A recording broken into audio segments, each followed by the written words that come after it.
strange people in here late at night? Yes, we do. You're gonna turn into a Goomba! I am once again asking For a cheeseburger! We'll do it live. Fucking thing sucks! Good night, and good luck. What's up, gamers? Welcome back to the Retrogrades YouTube channel, and welcome back to the Retrogrades Podcast. We're doing it over the old Discord because everybody's home, respectively, just in time for the holidays. Because there's no place like home. yes, and y'all weren't behaving, and everyone got sick again. oh damn it. Damn it. Oh shit. My name is Dylan Murphy, and I'm here with my fellow guests. We got Adam. We got Hi. Jack. And we got a special guest with us today, Casey Rizzo. How you doing Hey. today, Casey? I'm pretty good. It's a pleasure to be on. Been a fan of the show since its origin, and been a fan of the people on the show since their birth. Oh, you're And, too kind. You warm my heart. That makes me feel I love you too, Casey. Yeah. all googly moogly inside. With his 32-ounce Wawa drink. All Did you right. say made me feel all googly moogly inside? It made me feel all Great Gushy googly wishy. moogly. She's been done. I've been done in, fellas. Oh boy. All right, I so guess- let's start off this episode with a little bit of housekeeping. First of all, by the time this is out, which, like, again, probably like right around like Christmas time, we have a little sketch short film that we made over the course of the semester that Casey and Jack both starred in. That's true. This boy right here directed. That's a strong word. I directed. I was in it for like maybe a minute. Hey, don't Jack- spoil it. Jesus. Jack edited. The focus Adam, of you is Adam pretty was the heavy. camera, and the three of us wrote it. The three of us, excluding Casey. So yeah, make sure to go check Darn, that maybe out. next time. It's yeah, maybe next time. We'll rope you in on the writing process next time. But yeah, make sure to go check that out. We worked really hard on it, and I don't know. A lot of effort and I planning. mean, went like, into that. I don't know. Pretty I don't know that cool we and were. pretty funny. Yeah. No, yeah, it was really. I didn't. Yeah. No, it was like really fun to make. I don't know about you guys, but I mean, I had a good time. It's a good experience. On top of that, I guess I'm gonna do another plug for myself and simultaneously for our friend, another friend of ours. First of all, I don't think we've ever mentioned him on the show before, haven't. but go check out if you haven't. Lord Starscream 100 YouTube channel.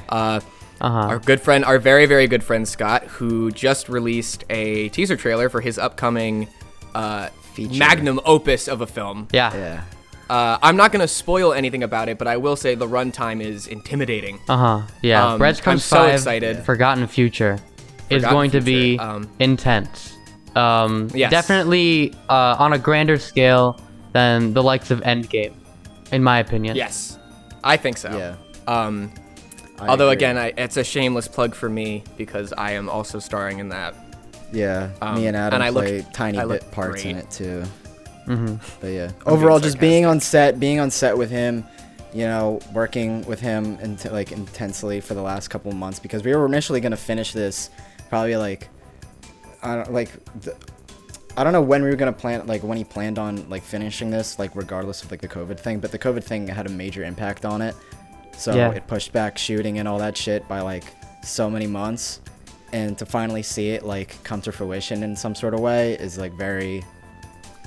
I only feel like It's gratifying. Yeah, it's gratifying, and I feel really happy for Scott because he's been working on That's- this for like a year, like more Yeah. than a year. Yeah, he's and you know way longer than it. He told me he's had this written, and he's like been going through rewrites. You know, especially during the pandemic, he like was doing a shit ton of rewrites. But no, he's been trying to get this made for like 2 years. Oh, wow. And Shit. honestly, he has been working his ass off to get this made.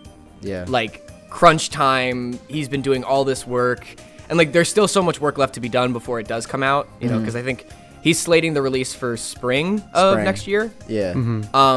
But honestly, it is a labor of love from everyone who worked on it, and everyone worked really hard, and I cannot wait to see it. Yeah. But there's our plug for Scott. Again, one more time, Lord Starscream 100 on YouTube. Go He's- check him out. He's got Go give him lots a, of other films on his channel Oh, too. he's got a lot. Crumbs 5, He's got a of lot course. You know, there are predecessors. There's so many movies that came before it, and you know, check them out, please. And then Also, our friend you- our friend Kaylee, Yes.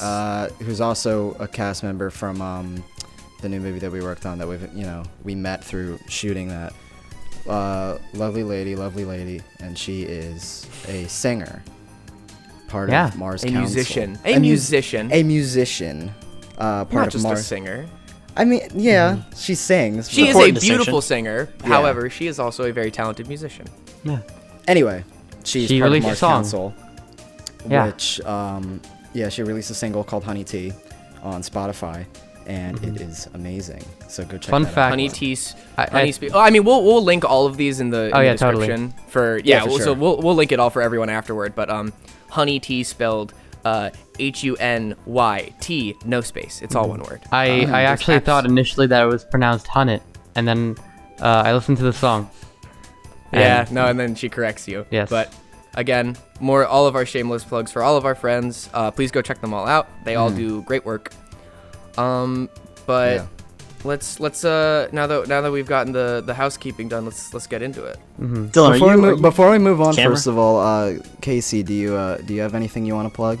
I know you do like some sketches and shorts on the side, like for school and stuff too. Do you want to plug any of those? I had planned a shoot that was going to be with some people, but there was a lot of weather shit in my area and COVID precautions as well, and it ended falling through. So for my final project, I did like a 3-minute long comedy solo act about basically how to do a final project, and it's just something I worked on. I literally wrote it in about a day and a half because I watched my other plan fall apart. And I was like, if you want to make a home film, like, do it in your basement. And I did it in my basement, and I used get your lighting set up, and I used like this weird spotlight that I have, and shit like that.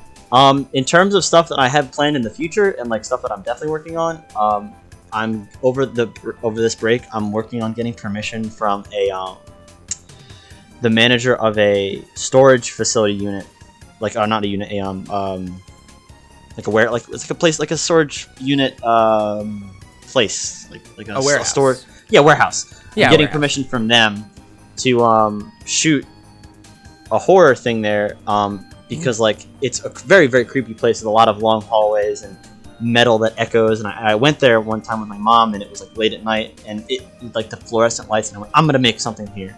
I'm getting permission for that, and it's gonna be creepy as fuck. I'm probably gonna rope all three of you in on it, but that's something that's gonna be coming out. Wonderful. I'm gonna be trying Yeah, to for work sure. on over this coming semester, along with a bunch of other stuff I've written over the semester that people who watch this and people who are in this will be able to see, and people who are in this will be a part of. So that's all I got for now. Wow, that sounds incredible. Dylan, is anyone else not see that Dylan's moving? I wanted to mention it, but Turn Dylan, your webcam on and off, lad. Yeah, Our your webcam is webcam's frozen. frozen. Oh, my webcam's frozen. Yeah. Yeah, this you're is good. gonna be a running gag throughout the whole episode. Yeah. Technical difficulties, a staple of this show. I think it's then we technically got- not Yeah. running. It's a not running gag. We've got Greg It's a Heffley. for Dylan second stationary gag. there. Is that Greg Heffley? Talk about glow ups, man. Greg Heffley. Oof. For real. Yeah. What did you want to start with, Dylan? I know we have a long Well, list of things to go over for this episode. Yeah, we have a long itinerary here. Well, first things first. One of the most, anticipated returns, TV-wise, in the broad, pop culture field, just ended this week. The Mandalorian. That's It's right. over. We gotta wait another year for another 8 episodes. The three of us Full of watched fucking it Stranger together. Things. Yeah, and Stranger Things too. We gotta. No, it's like Stranger Things, yeah. Oh yeah. it's Yeah, like no, Stranger but it's like the world is TV is two things now. It's The Mandalorian and Stranger Things. That is yeah. all television. the duality of entertainment. We live in a post Mr. Robot world. But Indeed, don't. we do. I'm sorry. That'll be I'm another sorry. episode down the future. Yeah. Don't worry. Yeah, it Yeah. will. So yeah, the three of us watched it yesterday. Right? Yes. Yeah. We watched yesterday. it last night. Casey watched it this morning. And I just want to do a roundtable starting with Casey on what you thought of the finale and what did you think of the season as a whole. Spoiler. Do we want to do?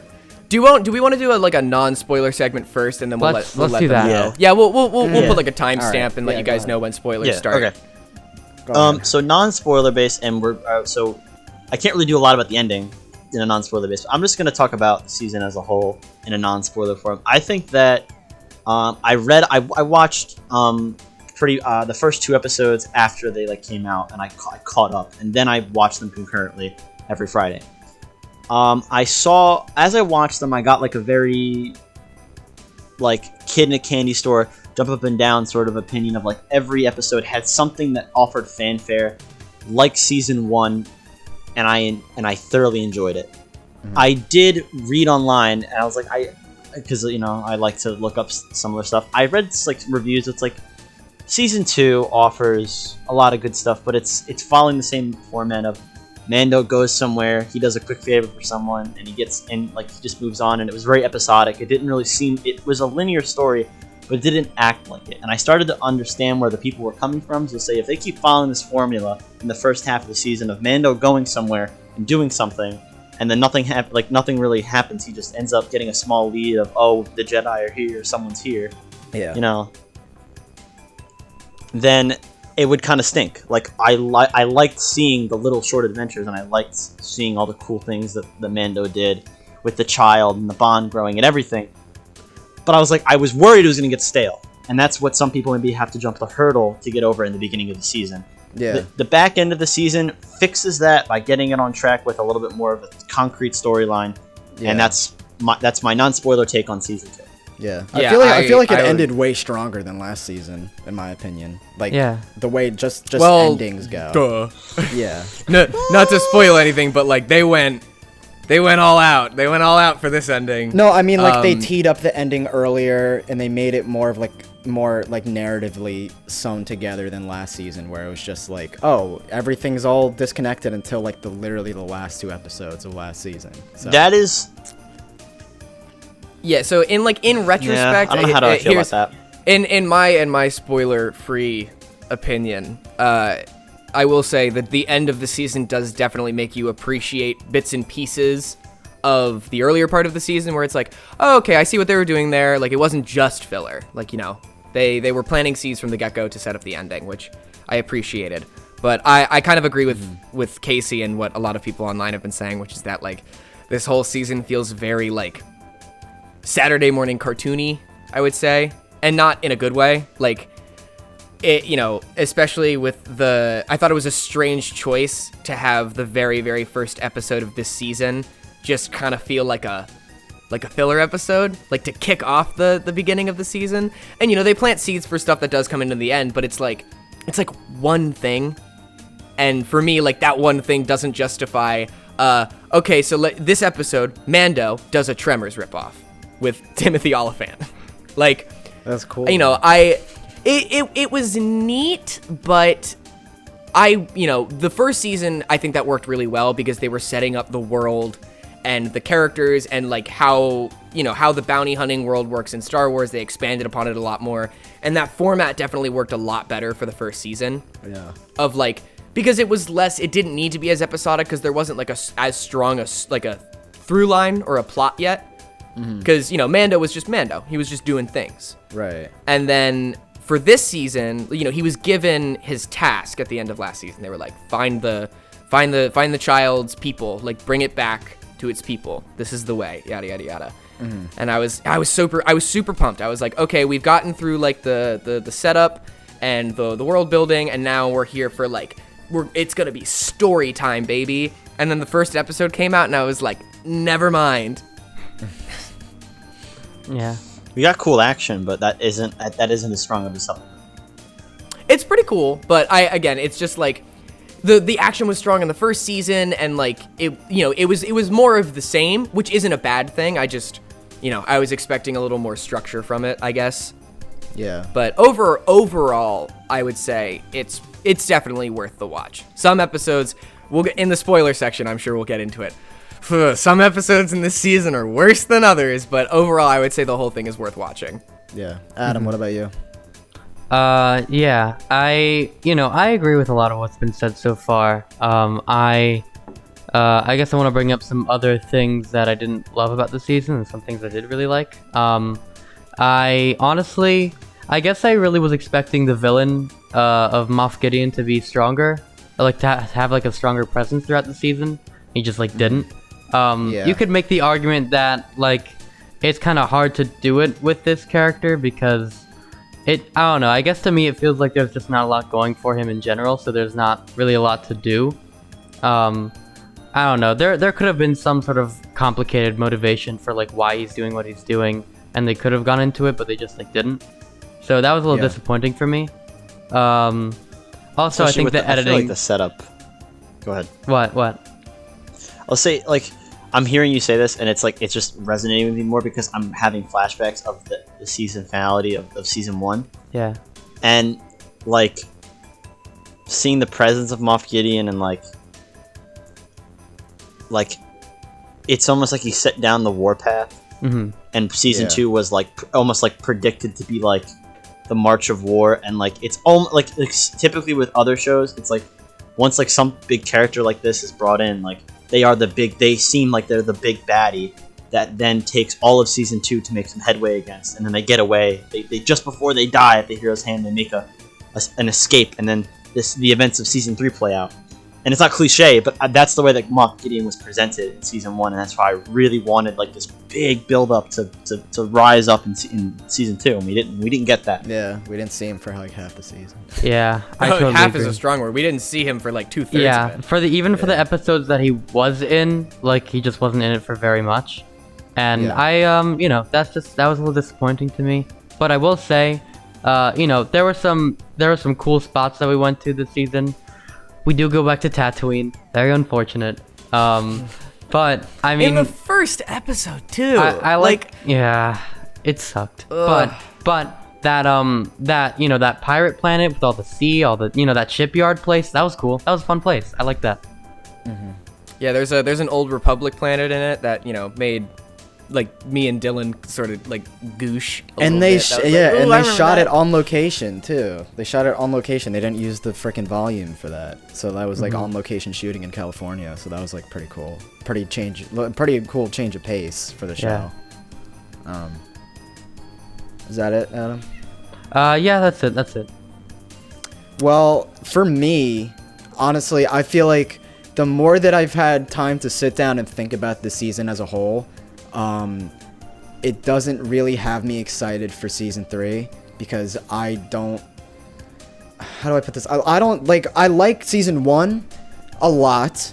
Honestly, I feel like season 1 in terms of like content and story and individuality, I feel like it's better than season 2 because just the way that the whole season is structured now is there's episode upon episode just for the sake of introducing another fan service character. Yeah. And I feel that's what Disney tried to do with the sequel movies, and people either hated it or ate it up, where with the fan service is so blatantly like just there right out in the open. And the more that I thought about this season as a whole, I was like, we didn't really get a lot with the main character. We didn't get a lot with Mando this season. We got so many episodes with like the new Clone Wars character of the week, like that they introduce. But like the characters that are in the show, we didn't get a lot of Grief this season. We didn't get a lot of Kara this season. We didn't get a lot of Din either. Like not even just like for the sake of for Moff. Where's my Din Dad content? I need my Din Dad content. True. Yeah. I think so overall I would say we would recommend, even though it has flaws. Yes, I would say I would say so. It's worth a watch. If you can sit through the first half of the season, if you can sit through the first half, the second half will be really fun. It makes up for it. It All makes right. up for it a lot. So we're gonna time code spoilers starting here. Yeah, we can like add it in later, like kind of like make it more clear where the spoiler discussion starts and ends and shit. Sorry, my cat's being the worst. Leave me alone.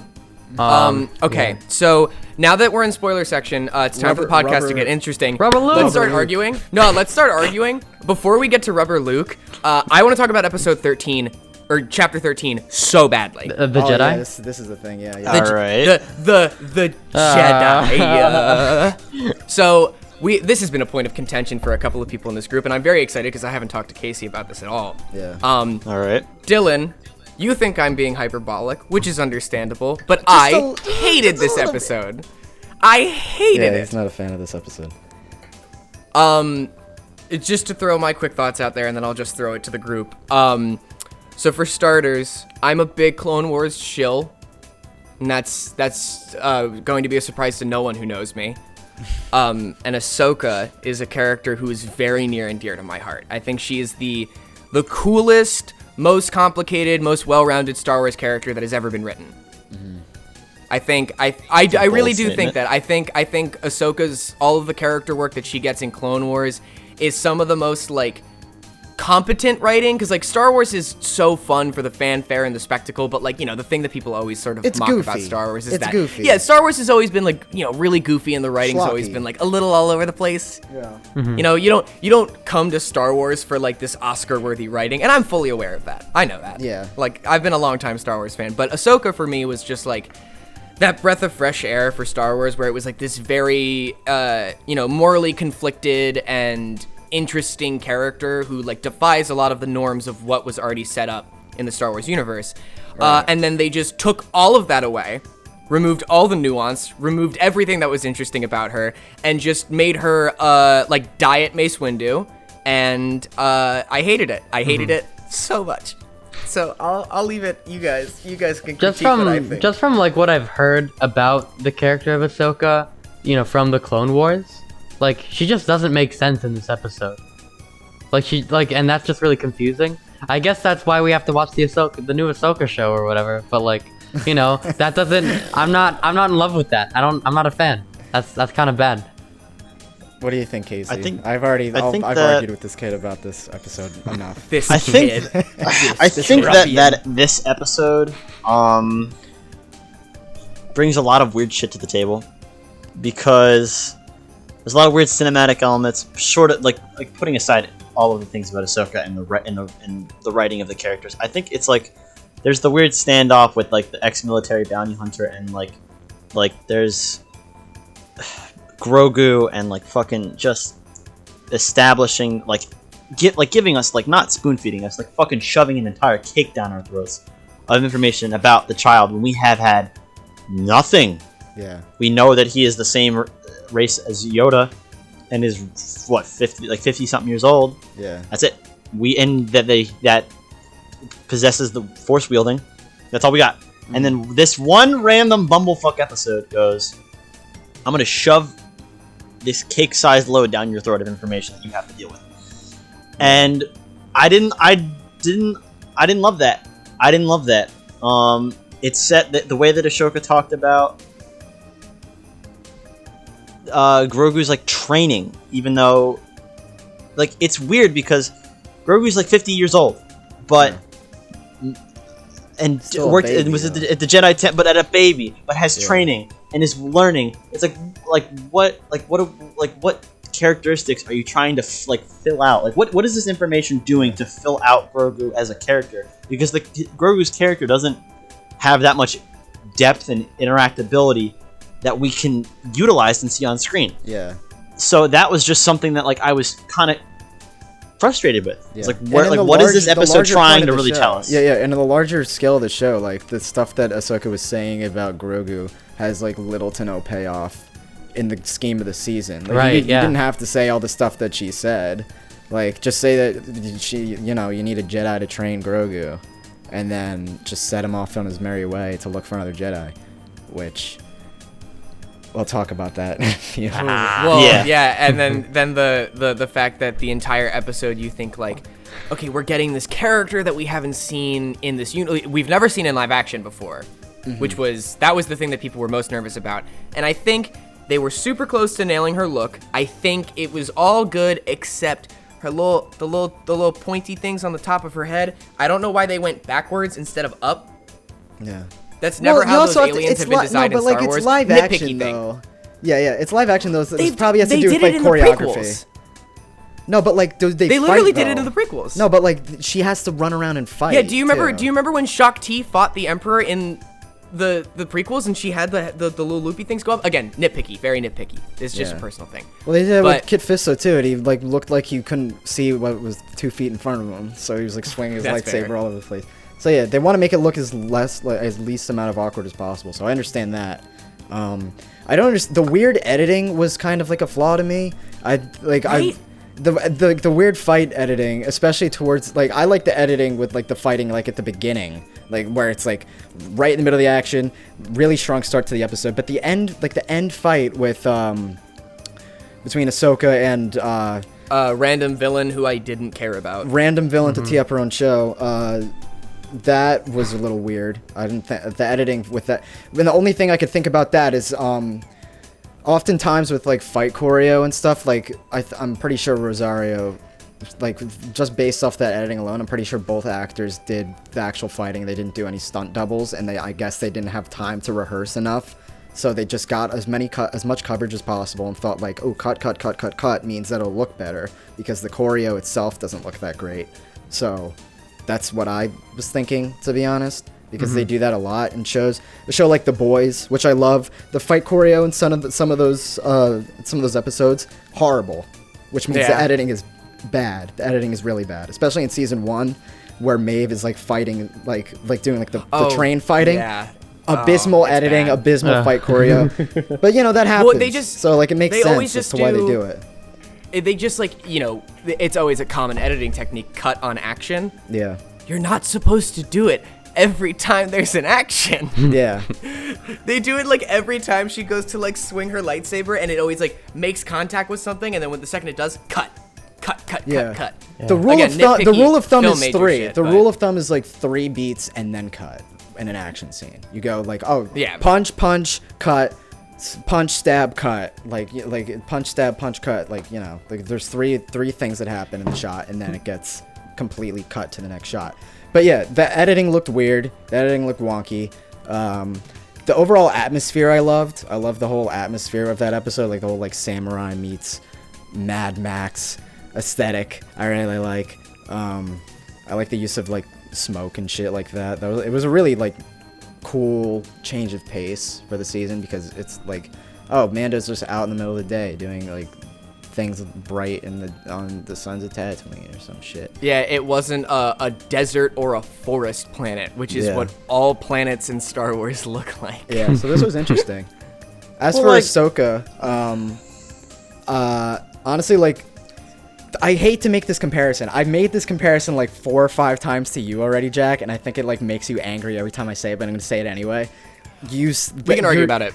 You're using like the way that you're like not liking this episode, you're using the same reasoning and logic people use to shit on The Last Jedi with Luke's characterization, just because it's different from the source material. And I disagree, because it's not different from the source material.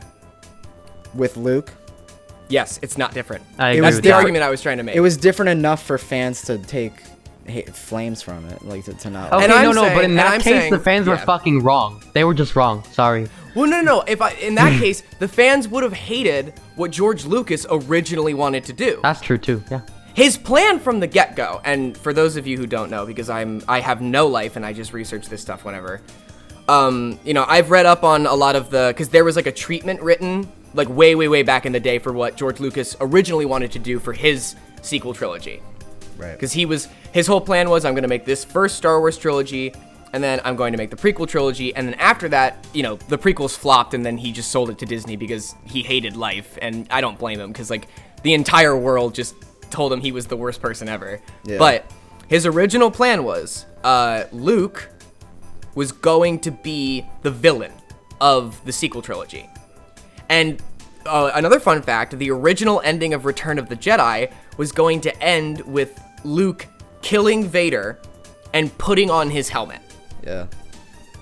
That is a you can fact check me on that. You can Google that. Which is the foreshadowing in Empire. But that when stuff he doesn't sees really his matter Yeah. though. But what was supposed to happen doesn't really matter. What matters is what happens, and what Yeah, that's happens fair. is that, you know, Luke turned to the dark side at the end of Return of the Jedi. He did. Thank you. So the like other. And it's all up to personal preference once I start talking about this, but personally, I don't think The Last Jedi is a good movie, and I am not itching to go back and rewatch it anytime soon. However, I will say, one of the few things that I did really like about the movie was how they handled Luke. I thought it was interesting, it was cool to take, like, you know, Luke had to live up to this idea that he was this living legend, he was the last Jedi, you know, name of the movie. And it weighed on him, and it made him jaded and angry because he could never meet people's expectations because he's just human. Right. You know? Like, he falls into this living legend status, and he's like, I can't be what people always want me to be. So that makes him this, like, bitter, old, angry asshole who's like, I just want to walk away from it all. I thought it worked. With Ahsoka, on the other hand, they just make her, like, you know, the one person that she fundamentally disagreed. Yeah, they did the opposite. Like, where Rian Johnson, I think, took Luke's character where it naturally would have ended up. I think it does make sense how Luke got to where he is. Yeah. And they don't tell you. Like, they don't spell it out all explicitly. Right. But with Ahsoka, you know, they don't have to spell it all out for you, but I can tell you, my arrogance is shining through right now. But, you know, I just think, they did her so dirty. They did her so dirty. I still think just, it's not as like, bad as you say, but it kind of is. It kind of is.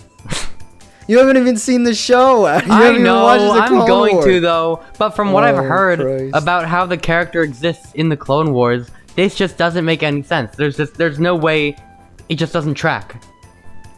Okay. Like, yeah, there's, like, people keep saying, like, oh, there's been this big gap between for all of this information, like, Ahsoka could have changed. And it's like, all right, here's what I gotta say to that. So Rebels is a thing that exists. I don't like it, but it is a thing that exists. And I think one of the few things that Rebels does really well is that they do continue the consistency of Ahsoka's character progression. And my absolute favorite line in all of Rebels is when Ahsoka is, you know, like, in a fight with someone and they refer to her like you can't defeat me, Jedi. And she, like, lights her lightsabers all badass, and she gets into her, like, stance, and she looks at them and she just goes, I'm no Jedi. I am no Jedi. I am no Jedi. Yeah. Because she isn't. Because she is just fighting for what she thinks is right. That's what she wants to do with her life. Because she doesn't believe in the Jedi Order anymore. Mm-hmm. And then the Mandalorian was like, nah, sorry. It's gonna be more convenient for us plot-wise to get Grogu and Din where they need to be if she's just, like, filler Jedi. Like, standard, typical filler Jedi. The show. Well, she didn't really have to be a Jedi. I mean, like, she could have still just, like, been a Force user and still found out shit that way. Like, but, like, she could have still been like, you know, I'm not a Jedi. I'm not doing this shit. Get him away from me. Ew, Grogu? Yeah. More like Grosku. Get him away. Yeah, I still don't know how I feel about fucking kicks Grogu. Like, get the fuck out of here. I like it. He's out of the show. Well, so speaking of, let's pivot back to the finale. We'll move on. Yeah, I real quick want to talk about the Bill Burr episode.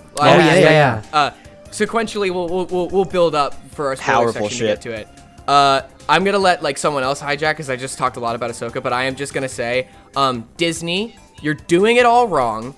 You just announced, like, 10 shows for Star Wars, and none of them was Bill Burr Space Pirate Adventures, and you're all fucking morons. I agree with that. I agree with that. It should pick up right where they leave off in The Mandalorian, where he's just like, oh, wait, I'm dead. Oh, no, okay, I get it. And I just walk away, and now I go on my Space Pirate adventure.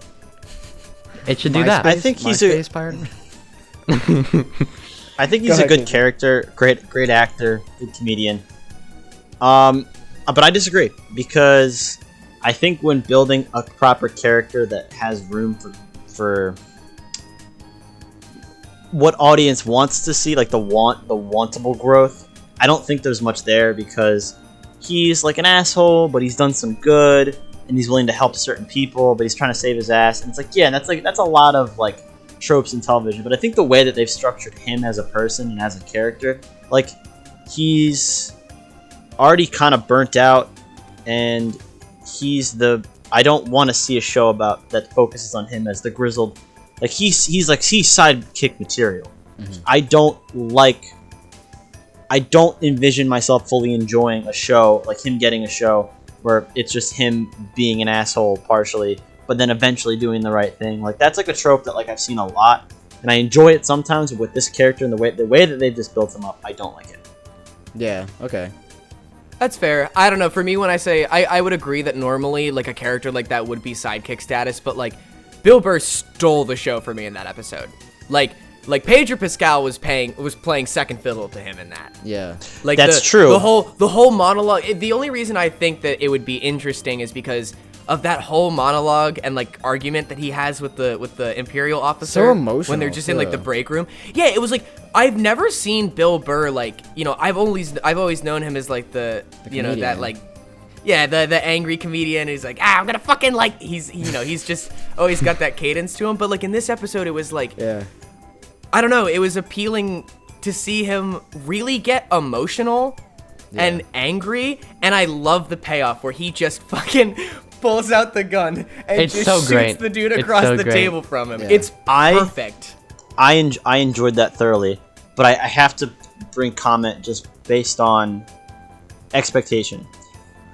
For a guy like and this is again character building. For a guy in this universe who is like been doing the dirty jobs and was, you know, in bed with the Empire for a little while, and then slagged out by the Mando. He doesn't know what's going to happen to him after this mission. He's risking life and limb for this mission. He's a character that's built up to be kind of like emotionally withdrawn from certain things, and it was a beautiful monologue and a beautiful payoff to see him like kind of fully denounce his past and kind of grow a little bit. Yeah. But if you establish he's kind of a cold guy who like puts certain professionalisms first, I don't know if he would have like why he quote unquote compromised the mission to shoot that guy, because they made the Imperial officer so fucking evil, and it was like such like a fucking punchable guy that you wanted to just strangle, which was great, and it added to the dynamic of the scene. When I was watching it, like thinking back, I was like, why the fuck did he shoot him? Like they were gonna blow up they were gonna fuck that place up regardless. Couldn't take it. And it was like, why? Like he just kind of lost it for a minute. I get that like he's a traumatized guy. We don't get that opinion at first of him. We only learn about like the fucked shit that's happened It does to him. kind of come. It does kind of come out of nowhere, but like you could tell like. Before that scene, it comes out of nowhere, but like within the scene itself, you could see it on his face. He's like, yeah, no, his eyes absolutely, are getting all red and shit. So like, I feel like that action was inevitable. I feel like like within the scene itself, I feel like that action was inevitable. Yeah, but like that was inevitable. The scene came out of nowhere. Like I kind of agree with you with that. Just to play devil's advocate and be a little bit of an asshole though, I feel like I learned more about Bill Burr's character in that one episode than I've learned about Din Djarin the entire show.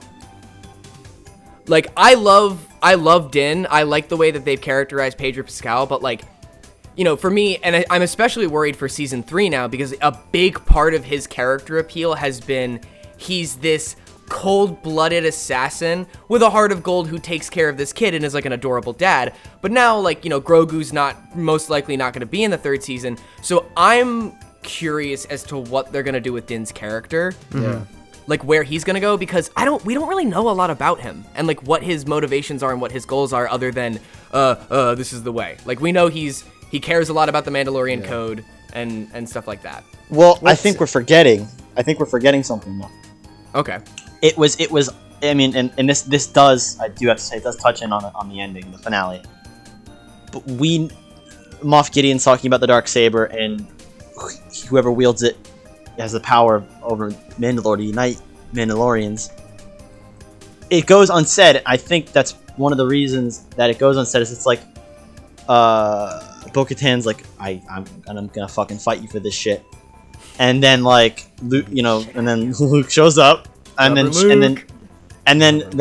that whole thing kind of goes out the window. And I think that was absolutely intentional, because we're so hyped up in the Luke moment, and then like after, like it's something that like percolates in our brain. Like once we turn off the show, we're like, it's like 30 minutes later. Like, wait, what the fuck did Bo-Katan say? Wait a minute, what's gonna happen between the two? Are they gonna actually fight? And that's like the look in her face and like the drama that they established in that one scene is absolutely something that's gonna carry over into season 3. And I'm actually very interested to see, because is this gonna be like a Mandalorian tribe war? Is like it is there gonna be some like bullshit where he's just like, listen, I don't want the throne, and she's gonna be like, well, I know you don't, but this is the way of the Mandalorian. I gotta fucking fight you and a bunch of your friends to take it, Right. and shit. And he kind of ends up like maybe finding his place. Like, I think that's absolutely something that could be a real. Yeah, I agree. Yeah. I agree, and I think that it'll be really interesting to see kind of the dynamic between the two different ways of the Mandalore. Kind of the old traditional way, and kind of like this this more modern version. And it'll be interesting to see those two kind of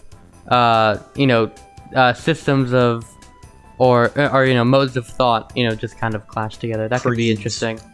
Yeah. Ideologies. Yeah, there you go. All right. Do we just want to goosh and then subsequently shit on the finale?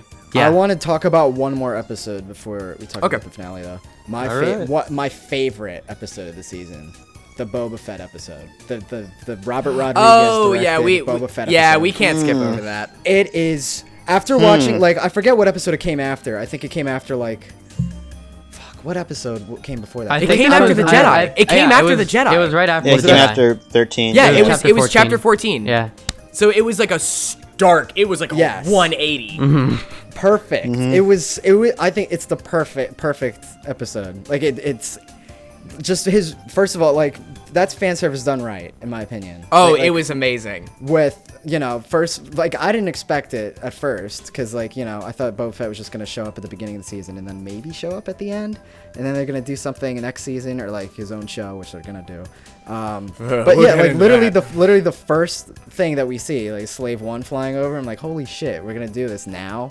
And then they got the actor right now, Tamara Morrison, to come back to do it, and he's fucking fantastic, by the way. The fight choreography was amazing. He did a lot of his own fight choreography. I've noticed something where because he's Maori, which is the tribes people, the indigenous people of New Zealand, around that region, and they incorporated a lot of the fighting styles of that into his choreo, which is really cool. Really? And I like the way that it's shot too. It's shot so viscerally. When he has it's shot like a Robert Rodriguez movie. It's shot it's shot like a Grindhouse movie, and it's amazing. And they shot it all. Felt like I was location. watching From Dusk Till Dawn. Yeah. Oh my god, I have to watch that movie again. It's so good. But yeah, they shot it on location, which is also a really good change of pace, which I said before. They brought Ming-Na Wen back, which another amazing actress who does some really kick-ass choreo. She did a lot of good action scenes when she was on Agents of S.H.I.E.L.D., and she was the original Mulan, so that's cool. Not the shitty new one, the good one, the old good one. The actual good one. Yeah, the real Mulan. But yeah, the real ones. The action with that, the build up to him getting his armor back, the dad bod Boba Fett is something I thought I would never need. But, I love Beer Belly Boba Fett. Great. It is my favorite thing ever. It's great. They did more, Filoni and Favreau did more with Boba Fett in this one episode than they did in the past 40 years since he than George Lucas ever did. Yeah. That's true. No, that's true. So good. Such a good episode. It was super cool to see him doing things. And the Razor Crest got blown to shit. Which is that hilarious. was a fucking... Rest in peace, Mando's 1997 Toyota Tercel. My older brother has the Razor Crest Lego set, and I'm very jealous. That's all I want to say. It doesn't mean shit now because it's dead. It's exploded. Gone. No, he's gonna get. That means that they're. No, that means that they're gonna for the next season. They're probably gonna give him a new ship so that they can sell another $400 Lego. True. Okay. The Razor Crest is only $130. Oh, sorry. $130. Sorry. For a Lego set, $130. Jesus. Yeah. Dude, the Death Star. The Death Star is $500. Christ. Bro, you clearly weren't a Lego kid. I got all the cheap ones. I got probably at most $100 probably. But I don't know. Christmas I just gifts. remember a quick funny anecdote about my childhood and how big of a little asshole I was. So I'm 20 years old and I'm still butthurt about this. So that says a lot about me as a person. But when I was a kid, I was a huge Star Wars fan and I was a huge Lego kid. And we had these catalogs that used to get mailed to our house where I would circle Legos I wanted and I would show it to my mom. Yeah. And they would be Christmas or birthday presents almost exclusively. We couldn't afford to buy Legos all the fucking time. But I remember when the Death Star was like released, when that became a Lego, and it was when I was like, I had to have been like 6 or 7, and that was when it was early on. Like it's been around forever, and I circled it, and at the time, because of inflation back in the early 2000s, it was like $300, $400 something. It wasn't nearly as expensive, but also it's like no parent could ever justify spending that much money on a piece of plastic for their child, which, you know, I totally understand, but as a kid, it hurt me so much. Of course. And I remember I used to always tell my mom, I remember one year I said, I don't want anything for my birthday or Christmas, like collectively. I want one gift for this year, and I just want it to be the Lego Death Star. And I never got it. But I remember one year, so my mom would get me to stop asking. My mom said, here's what we'll do. For your 18th birthday, if you still want it, I will buy it for you as like a graduation present for when you graduate high school. And I shook my mom's hand and I said, deal. I don't actually remember if I shook my mom's hand. I think you left out a crucial detail, but that's up to you if you want to. Which detail did I leave out? Didn't you say that your mom would get it for you if you shut up about it until then? Oh, well, like, it was basically to shut me up. Yeah. Okay. And I did keep asking for it every now and then. I was like, but, like, what if we didn't wait? My mom was like, no. We made a deal. And I was like, fine. And then, you know, like 7 years go by. My mom has completely forgot about this because she thought that I would, like, grow up and not be annoying. Yeah. And I was mostly kidding with her when it actually came along. But, like, I turned 18 and I went, so where is it? My mom went, where is what? And I was like, the Lego Death Star. And she was like, you've got to be kidding me. And I was like, no, you promised me. And we were, you know, I was messing with her mostly, but I still think it's so funny because my mom was like, I didn't think you actually meant it. I thought you'd be over it. JK, unless, like, I'd still, if you want to get it for me, I'll still build it. But, no, that's my dumb little anecdote. But, also, for the Boba Fett episode, did any of you see that meme someone made where they took the fight scene and they put in the audio of Boba Fett from Robot Chicken? It's so funny. Yes, I saw that. Oh my god. I wonder what this missile does. Yeah! Like, he sounds like Muscle Man. It's awesome. It's so good. That's so John Arbuckle. You know who else has a missile backpack? My mom! Oh, man. I guess we should get into the finale. Yeah. Or like the last couple I think episodes. It's about time. Yeah. Okay. Who wants finale. Adam, you lead. Oh yeah, Adam, we've all been talking. Okay.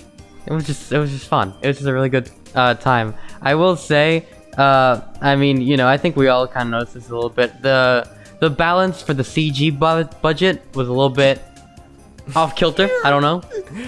We got some really cool, you know, Dark Trooper robots. Those were fucking awesome and terrifying. You know, because you had this, you know, fight between Mando and one, and then there was just this whole platoon of a bunch of other ones, this whole squadron, and that would have been terrifying if that was, you know, if they actually had to face against that. But just the one was crazy. And it was just super fun to watch. Just everyone, you know, doing stuff. We had a little girls get it done kind of thing, but like they didn't really address it. It was just like it was girls and they were getting it done, but it wasn't girls getting. It wasn't girls getting it done. That's the way you can do it. That's the best way that you can do it. It wasn't like Endgame where they specifically have a shot of only the female superheroes like kicking ass and like it's the director basically just like looking at the camera and going, "See guys, we like women." Like it's not. Well, they look at the camera too and they say a line. Yeah. The best way you could do it is just make it natural, make it good, and just do it. Yeah. No masturbatory, self-gratulating bullshit. It felt like people enjoy it. You know what it felt like? What? I mean, besides like, I know Bo-Katan is like a sort of like interweaved character that's like referenced I think in Clone Wars, right? Oh, she's a big character in Clone Wars. Yeah, she's great. So besides like people who are like interchangeable, they got the same actress. Yeah, they got the same. Besides people who are like interchangeable, I would say like when scenes like that that empower women and like show representation in that way, I think it should feel like if any of the characters could be, unless they're like specifically meant to be like a male or female, but like any of the characters in the Mandalorian could have been a male or a female. Yeah. But the fact that they are all female is irrelevant, but they're doing it anyways. Like when it's done it's purely correctly, coincidental. it's coincidental. When it's done correctly, it feels coincidental and natural. Like the fact that all of them happen to be women is just circumstance, and But it's awesome. And it's awesome and intentional. It's intentionally coincidental. It's just awesome like, to see. it's- You just love to see it. Like we appreciate on the Retrogrades channel, we appreciate subtlety.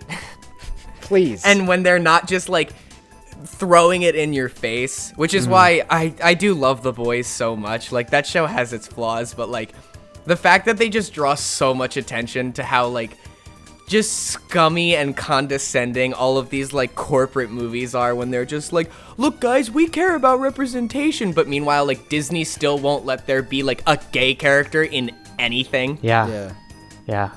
And when they do it, I bet it's gonna be like wink, wink, nudge, nudge. Get it? We're like really hip, guys. We're really into like this whole gay thing now. Do you remember in Rise We're really of Skywalker? into this gay thing now. What a very tactful way to put it. Do you remember in Rise of Skywalker This when thing, everyone was we're like, into it. guys, they had like the first lesbian kiss, and it was like, yeah, in It's a like shot 20 that yeah, could have been 20 feet away that you could 20 crop feet out. away that could have been really easily edited out. And it was because for China. Yeah. Of course it will. Of course it China's is. got What, China's got two rules: no Fuck ghosts, the no Chinese gays. Didn't- government. wait, but okay, also wait, fuck the wait. U.S. government, but also blacks we're not and- getting into it. Oh no. But Wait, No, I gotta bring up one thing. oh yeah. Wasn't Rose's character bi? Because with her first appearance, wasn't she crying over the fact that like her girlfriend died? Sister. No, sister. No. It was Oh, her it was her sister. Oh, it was her sister. Damn it! I thought I had. No. They would Alright. never imply that a They Star would Wars character was never. a sexuality other than straight. Are you kidding me? Especially a character that has lines. Ugh. They can't be gay. They'll imply. Ugh. You're not They'll allowed to be imply that like bisexual you're in in love with Hollywood. like a fish person or something. They'll, Man, they'll Storm- do that before Yeah. you fucking before Yeah. you're gay. I agree. They'll be Storm like, hey, Pilot- this fish Storm doesn't have a Pilot should gender. have happened. You'll love it. Storm Pilot should have happened. Yeah. But Like, whatever. You know, whatever. Anyway, I don't care. Rubber Luke was cool. Rubber Luke Rubber was Luke, hilarious. Yeah, it was funny. Rubber Luke was really funny. Who was the I guy will say, who like should have played him? Sebastian Stan. Yeah, Sebastian Stan, the Winter Winter Soldier. Yeah, Winter yeah. Soldier. No, Casey. If you ever see like someone put It put just pictures of Mark I've Hamill. seen what you're talking about. It just clicked. I was like, it hit me for a second, and then I was like, you know what? Yeah, that's He bad. and it was funny. I didn't realize this. My sister told me this. They've been talking about that since Solo. Yeah. Yeah. Solo came out, and a bunch of people were like, "Oh, like you've already got this actor on Disney payroll, like playing the Winter Soldier, playing Bucky." And they look the and same. they put aside. Yeah, they put a side by side of like not the same, but they put a side by side of like a young Mark Hamill and Sebastian Stan, and it was like, whoa, like he actually does. He looks more like Mark Hamill than Alden Ehrenreich looked like Harrison Ford. Yeah. But Yeah. They just settled for Battlefront 2 graphics instead. They literally just ripped Yeah. They look like they just ripped footage from All right. Battlefront 2 cinematics and threw it over. I wanna do a hot take on the finale, and I Please. talked Alright. about this with my dad, and he didn't agree with me. Mm-hmm. Like the payoff for fucking Luke dealing with all the fucking Dark Troopers after seeing what they did to the Mando was so cool. It was was. beautiful. It was fucking awesome. It was an amazing ending. The passionate moment with Grogu. Now, this is the part that like is like it's not bad. It doesn't take anything away. But I was just exploring my thought process. I feel like Luke was low hanging fruit, and here's why. There was potential for not necessarily introducing a fuckload of like new characters or inventing shit, you know. Like Yeah. that was there, but like that wasn't the way that the Disney or any of the writers were going to take it. We all know that. And based on the timeline of the Mandalorian and where everything fits in, there's not a lot of options. There's not a lot. But I felt like Luke is a staple bread and butter of the franchise. He has had his time in the light. He's had his time in the darkness with dying in, you know, the New Age films. Yeah. You know, evaporating into the Force. Whatever. You fucking turning into just a like Brita just filter. like Ben. It was just like Yeah. Obi-Wan. Yeah. But I felt like it wasn't tasteless. It wasn't bad, but I felt like it was low hanging fruit of like, okay, we have the entire Star Wars universe at our disposal. Mhm. We have already pulled Ahsoka. We have already like fucking like set up Boba Fett. Yeah. Like we are capable of pulling back people. We got this. Mhm. But hear me out. Luke is Luke. Luke is the main fucking character who has gotten so many, stories and has evolved, and we get to see him at a specific time in his life with the all black and figuring out his role as a Jedi and shit Yeah, the like that. Return of the Jedi look. Yeah. Yeah. I feel like if like some people make it like, oh, if it was anybody but Luke, I would have been so fucking pissed. I'm like, no, I don't feel that way at all. I feel like that's if a bad it rating. was Yeah. like if Disney or any of the writers, any of the creative directors wanted to say, we're not going to do Luke, we're going to do somebody else. We're going to figure this shit out. We're going to find a canonical answer that fits in besides Luke, because Luke is the topper of the Christmas tree. Yeah. I would have been okay with it. Right. I would have been like, yes, this is equally as acceptable. It would have been very difficult to live up to the cinematic build-up, because one of the things my dad said, when you see that lone X-wing pull in and we get nothing, Yeah. I was like, holy shit. I'm like, I was eating breakfast. I was eating fucking French toast sticks, and I put down the French toast sticks, and I stood up and I started walking around my house going, holy shit, no way, holy shit, no way. And you want to know how fucking enthralled I was? After the episode ended, I went upstairs and like chilled. I was like, I need to like fucking de-stress for that. I left my fucking breakfast sitting on the table, and like 3 hours later, my dad comes home and is like, why is there breakfast sitting on the table? And I go, I just watched the season finale of Mandalore, and I kind of just forgot about my entire world for like an hour. Like I just lost my concepts of reality. Mm-hmm. But yeah, that's my take. I was like, this is fantastic. It's beautiful. It's so fucking awesome. Yeah. Luke showing up, amazing. They did it so well. They did it tastefully. Could have been Until anybody he else, took and I would his have been hood happy. Yeah. Yeah, well, they did their best. They did okay. Mhm. I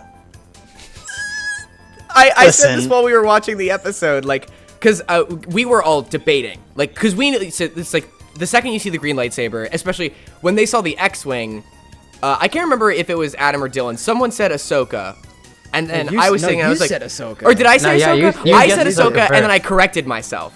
Yeah. I was like, I was just in shock. I was like, really? I was like, is that? I was like, are they doing Ahsoka? And I was like, no, Ahsoka No doesn't fly way. an X-wing. And I was like, oh, they're not. No, I was like, that's Luke. Now it's just like, Wait, no and- way, that's like too Alright, good wait. for this. Like, I want to. they're not gonna I do don't know if I want to that. bring some up. I want to bring some up, but I want to get your like specific opinions on Luke before we move on, and then I want to bring something up that's really cool. Okay. But anyone else have anything to add about Luke or the presentation of the final? Like, just go for it, because I got other stuff I want to add.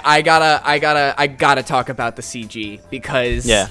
we were all debating, like, when we were watching it. Like, You were master debating. Dylan was like, he's gonna leave the hood up, and I was like, they cannot leave the hood up. Like, they can't. Everyone they knows can't it's do him. all. No, look. That would be not Like, tasteful. from a narrative standpoint, it's also just like dumb for him to just stand. It's like, it's Luke. Why would he sit there standing shrouded in mystery? Like, he's a guess. Jedi. He's a friendly guy. The thing, like, I was so hoping it was going to be an actor. And I didn't know about the Sebastian Stan thing when we were watching the episode. I only learned about that after the fact. But when he pulled the hood down, and at first, like, the very first shot, I went, oh, that actually looks... And then it was the immediate shot afterward. I was like, just Right wait when he until he begins to talks. speak. Yeah, just wait Right until when he he, talks. yeah. And it's like, And- and it's like, No, we were all watching it, and I just said, it pisses me off because the Dark Troopers looked fantastic, and people do deep fakes on the internet better than how they Yeah. did the CG for his face. They did it better in Rise of Got Skywalker. a fucking Yeah, Henry Cavill, they totally did. Cavill moment. I mean, Oh my but God, the thing is, Mustache that Gate. it just goes to show you, that they just really didn't give enough money to this show.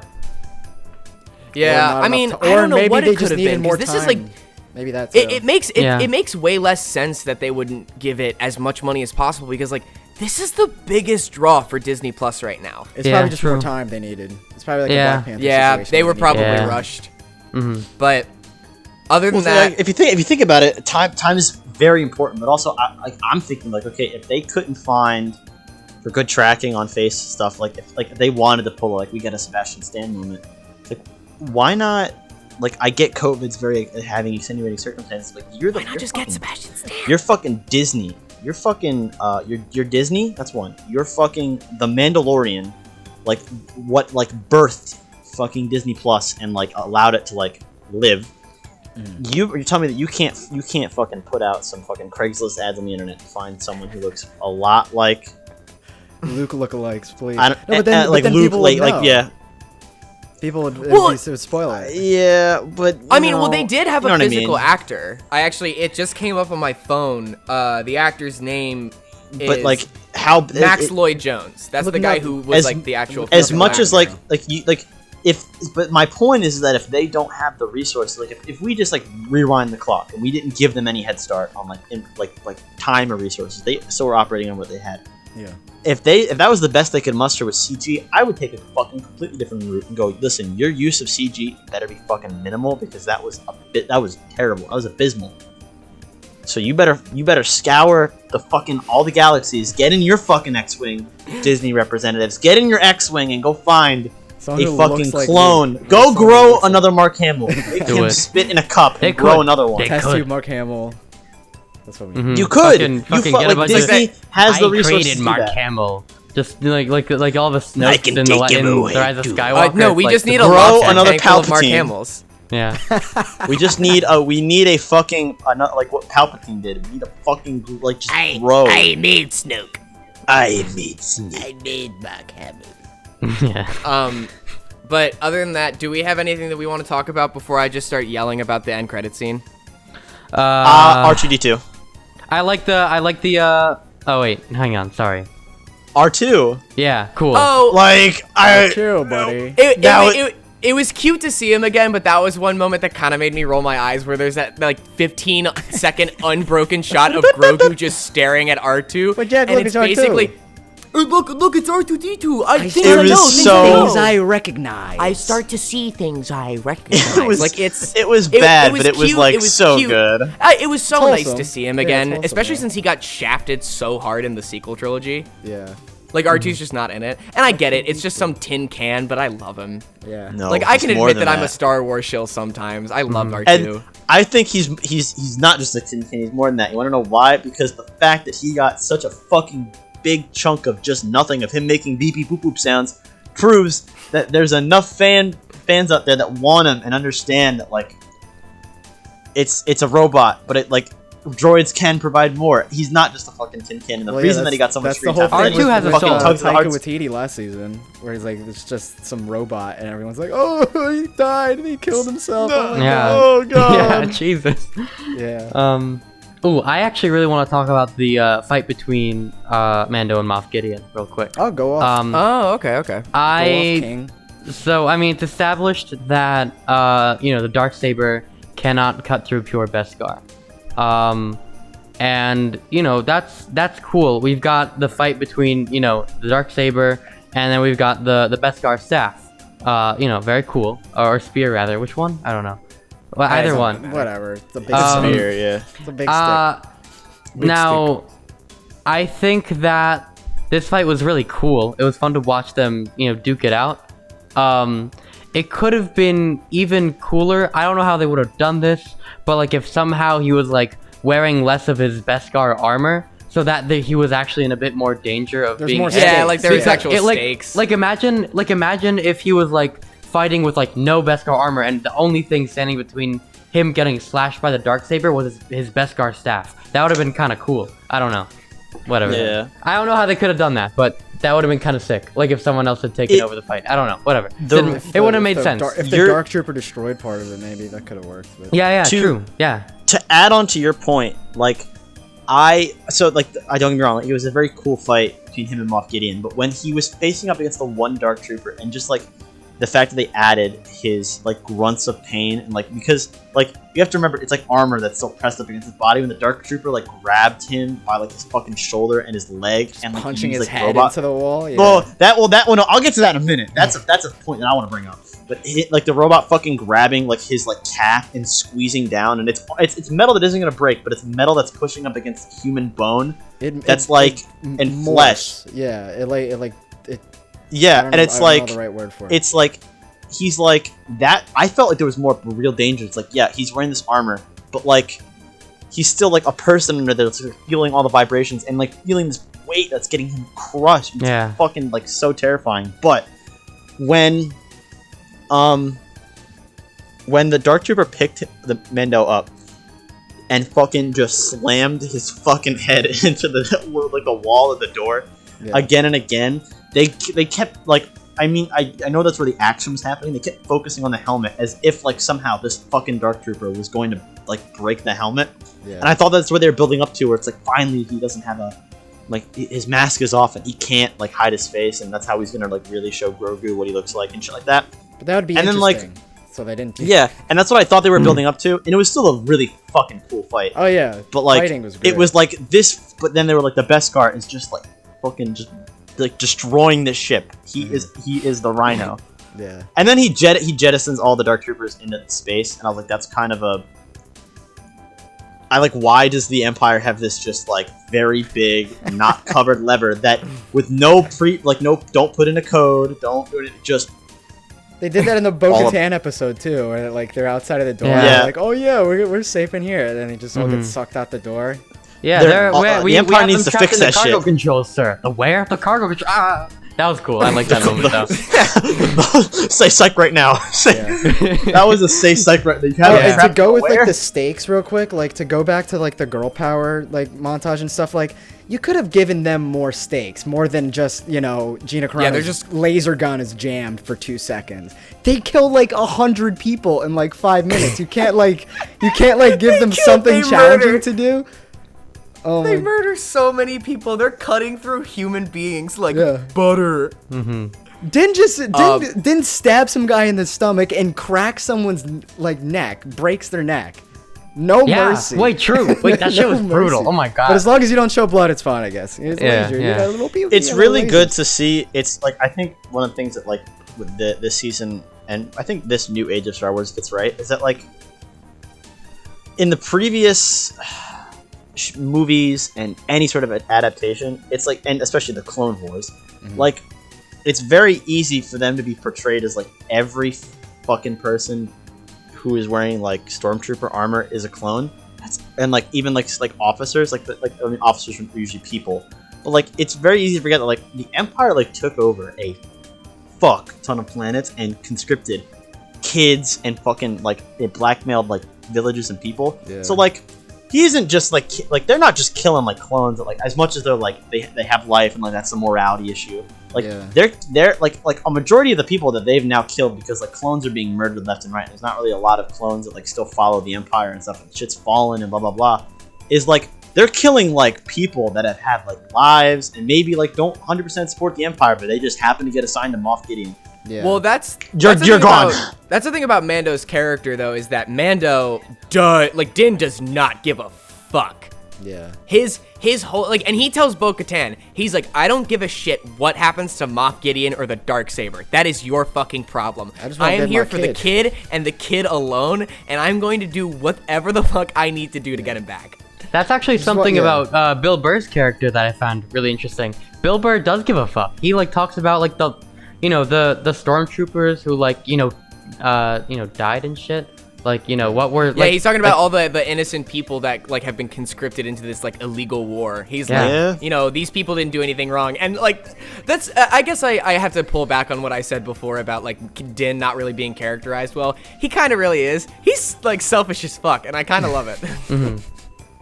Yeah. But to round this off, because we've been talking about the Mandalorian for like a while. Let's tee this off with the post-credit scene and lead that into the final last topic of Disney's rampancy with product everything, making shit everything. with all the new shows and movies they announce on both Star Wars, Marvel, and just in general. And so let's just start with the post-credit scene and then just move on to that larger topic, and then we could. What's that one sports show where like fucking everyone gets like a few minutes or whatever? Everyone like gets a minute to talk about some shit. What's that one sports show? That's I remember. Yeah. Let's do like a round robin. Let's start like fucking Adam, go. No. Don't. No, I'm not Adam, going your first. your name comes first in the alphabet. Go. Okay, Yeah. fuck. Okay. We're democratic. I'm Even though that's I'm not actually not democracy, that. but go on. I'm actually not that big into either comics or the like expanded Star Wars universe. I just, I'm not, just like into either of those things really. You're just here. It's just, it's just weird to see so many things coming out. Like, chill. I mean, I just wish Disney had a little bit more chill, because it's especially going to be more difficult nowadays to get these productions going simultaneously. Being that COVID is still a massive issue, especially in California, by the way. So that's the thing. And I guess specifically about the Star Wars stuff, like there's a couple of shows that like pique my interest. But it doesn't like, I don't know. It's possible that it will make sense for Hayden Christensen to like be back in the show if like maybe like his helmet is taken off at some point or whatever. But like otherwise, it doesn't make much sense because his identity will be masked by not only his physical mask but also the voice changing effect that they do. Yeah, which is a point that Jack brought up off the podcast. So that it was feels just a little something that bothered me. feels a little silly. It's like fan servicey and like probably harmless. And if he gives a decent performance, then sure. Other than that, I don't really know shit. But it's gonna be weird. It's just gonna be weird, and most of it is probably not gonna be that good. Yeah, honestly, before I get into like how I feel about it, one final anecdote from like the finale and all that stuff. If they don't explain fast what happened to Grogu, they're gonna get a lot of backlash. Oh shit! He's gonna get killed by Kylo Ren in 20 years because Kylo Ren kills everybody. They make sure to like make that a point in Last Jedi when like Luke's like he killed everybody, even Baby Yoda that I've got like 20 years ago. Sorry, I totally skipped over this part, by the way. My bad. No, it just came to me now. Like I forgot about it too. But like that's like such a glaring plot hole. Anyway, the post-credit scene was cool, funny. You got Boba Fett. You got the cool guy saying McClunky. That's hilarious. That was pretty cool. It was so funny. Oh my god. But yeah, like honestly, ironically, I think out of everything that they announced at the shareholders thing, I think I'm honestly excited for the Boba Fett show the most. Out of all of them, which is sad because like they have to like they announce like, oh, here's all these like a dozen things, and then the one thing that they announce at the end of like this show, they do like the Marvel post-credit scene bullshit, which the way they did it I don't like, but I'm excited for the show in and of itself. Honestly, that and Bad Batch are like the only two shows I'm probably just gonna watch. That's some Nintendo Direct level shit. Yeah. We have one more surprise for you. Smash. Sephiroth. Sephiroth Yo, in Star Wars. don't even. No, Sephiroth, we're not what even. do you want? God. Yeah. Well, we can talk about Sephiroth maybe a little bit at the end. Oh, Yeah. We'll talk about it. But can't even fucking do that.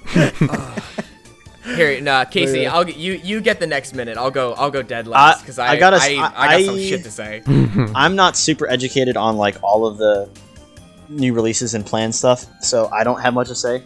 But I will say, and I thought of this when Adam was speaking, like we're not old, but But I love what you're like. No, we're not old. I got the moment I realized we've definitely grown up, because like back in the day when I was younger, like it was maybe I didn't as much see like all the you see those photos where it's like coming in like every month and it's like what new show or what new movie's coming out, like Marvel or Disney. Back when I was young, when I would see fucking movie trailers back to back, I would look at every one of them, even if I didn't love it. I'd be like, I'm gonna go see it. I'm gonna make time for it. Or show up. Now I'm like, oh, I gotta do schoolwork and I gotta like job and I'm like, oh my god, I'm fucking growing up. I'm becoming an adult. And I'm looking at all of these like even if they're shitty, it's still like wondrous and whimsical because it's Disney and like there's gonna be some enjoyment somewhere. But I'm looking at it and I'm like, I'm not gonna have time for all these because I'm a fucking big boy. Yeah, you've got to have decide priorities. which is gonna be my priority, and that's a scary thing because back when I was a child, I didn't have shit to do and I could watch all of them. And that's a really fucking scary thought that we're all getting that old to where we have to start prioritizing the television shows and movies that we enjoy. Well, they could just not Passing make the mic. 20 fucking things. Or that. Or So, that. Dylan very perfectly just segued into everything I'm about to say. Yeah, go off, Jack. Which is that Go off, King. I actually Jack off, go. I actually got a headache watching. I remember the picture came out. Just the picture. You got a like headache? the- Here, have some acetaminophen. Thanks, babe. There you go. But Oh, wait. I just remember the picture. Someone sending me the Yeah. picture of every my single God. show. It's like it was like that. The picture of the dude standing on the stage, and they had the big screen behind him that just listed every single one. And I looked at it and I was like, this looks like a joke. Like this looks like something that someone can't fathom it. photoshopped and put on Reddit.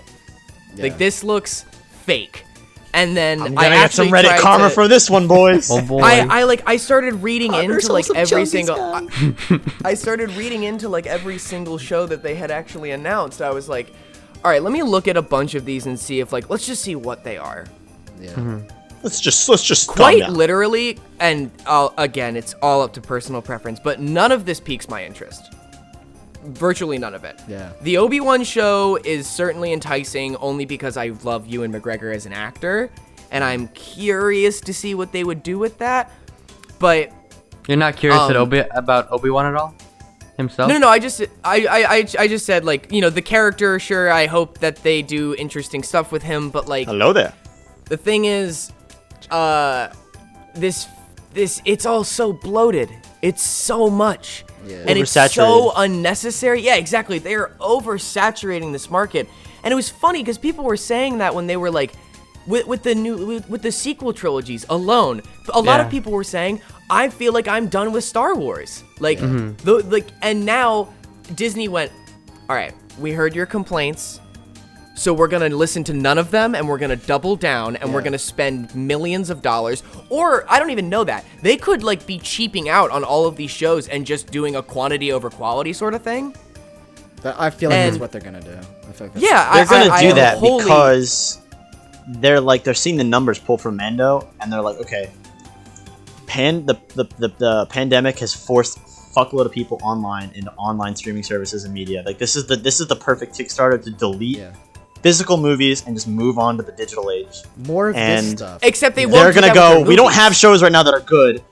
We don't have shows right now that are good. So we need to make our fucking Disney Plus thing rival Netflix, Hulu, fucking like HBO, fucking Funimation, like all that shit. Like we need to fucking make our streaming service the best. So we're gonna give you new grounds. We're gonna give our streaming service everything. Just so people get bored because the pandemic isn't ending. Except everything is just Star Wars. Yeah. Like the thing that people love And about The Simpsons. normal, yeah, sure. Yeah, that's it. The thing that people really like about like, you know, Netflix and Hulu Well, The and Simpsons. Amazon, they have a variety. Like Disney is just turning themselves into we are the Marvel and Star Wars service, which you know, there's certainly a market for that. But not when you oversaturate the shit out of it and make everyone go, I'm over this. People Yeah. don't care though. Some people want a Luke show now I guess, because of the finale.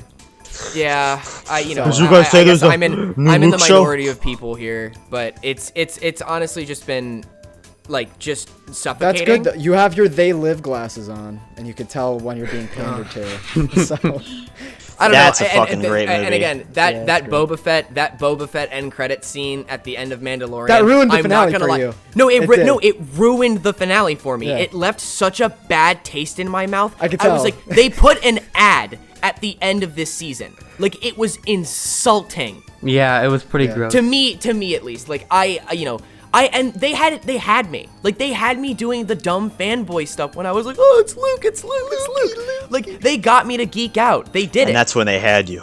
Yeah, they had me. I'm a shill for Star Wars now and then. and then they but lost like you. they lost me with just this blatant fucking, and especially the fact that it said they didn't even imply it. Like this was like a teaser for something that they just said.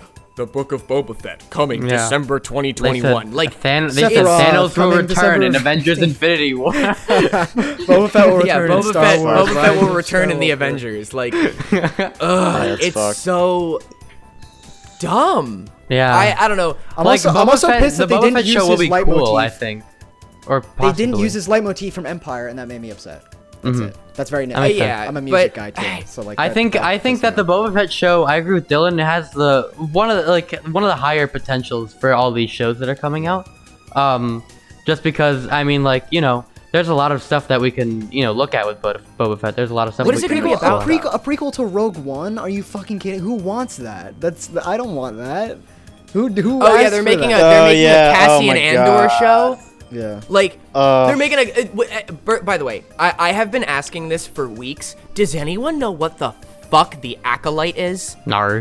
It's Old Republic, No. but bad. I heard. Like, it sounds like something Sith related, and I don't. Why do we need that? Yeah, like it's just they're carb loading the fuck out of Disney Plus with things that aren't interesting and no one asked for. I have a Do you question want to real know? quick. Go for it. So, the Rogue One prequel makes literally no sense, right? Because do we even care about Rogue One in the first place? No, right? No, we should just not. We don't care about Rogue One, right? Because it's fucking bad. I mean, it was an It's interesting literally take one of on my the Star Wars least favorite universe. things. Like I hate to they deviated a little bit. The execution could have been Wait, way hold better. on. Wait, Do you wanna what? come Say hi. Oh, Sorry. who's this? Hi, everyone. Meet my sister. Lauren. Yo, where was the button? Push the button. Someone add in the button. Look, someone put the applause sound effect in. Yo, welcome. Yay. That's fucking hilarious. Yeah. Wait, okay. Thank you for visiting. Are you Sorry, guys all for? Okay, I'm not gonna touch on Cal Kestis because that was something that I thought about with like the low hanging fruit comment and Luke and like Right. Cal Kestis being canon. Yeah. And I was like, oh, that was a possibility. It was a cool thought. Are you guys all familiar with what's the name? What's the name of that Star Wars game? Jedi him Fallen in it. Order. I haven't played it yet. No. Wait, Are you familiar with it? Starkiller. Is that what you're talking about? Are you familiar with it? Are you all familiar with it? Wait, which game? The Fallen Order. The Fallen Order. Okay. With Cal Kestis. yeah, I played it. Okay, Oh, it's great. okay. One of the things that was like canon in written stuff and like they displayed in the game that was like something I think a fucking absolutely they could have capitalized on. That wasn't a huge part of the Star Wars lore. Is fucking. I don't remember the names of them, but they were like all of the female Night like the Sisters. Sith. The Night Sisters. Yeah. Ventures, that stuff. Yeah, like the fucking the people that served under Vader, that were like fucking, like all of them and like the Inquisitors. no, not the the Inquisitors. Sorry, Oh, right. The Inquisitors and the fucking lore for them. And I get that like they did some shit and they killed some people off and blah blah blah in the game, and then that was made canon. But like the story behind Vader fucking creating Inquisitors and them being morally shaken because they are a part of like the neutral turn to the dark side of the Force. Yeah. Like, and like being like, I think that had some serious show potential. Like someone being They might do secretly that in recruited Obi-Wan. by.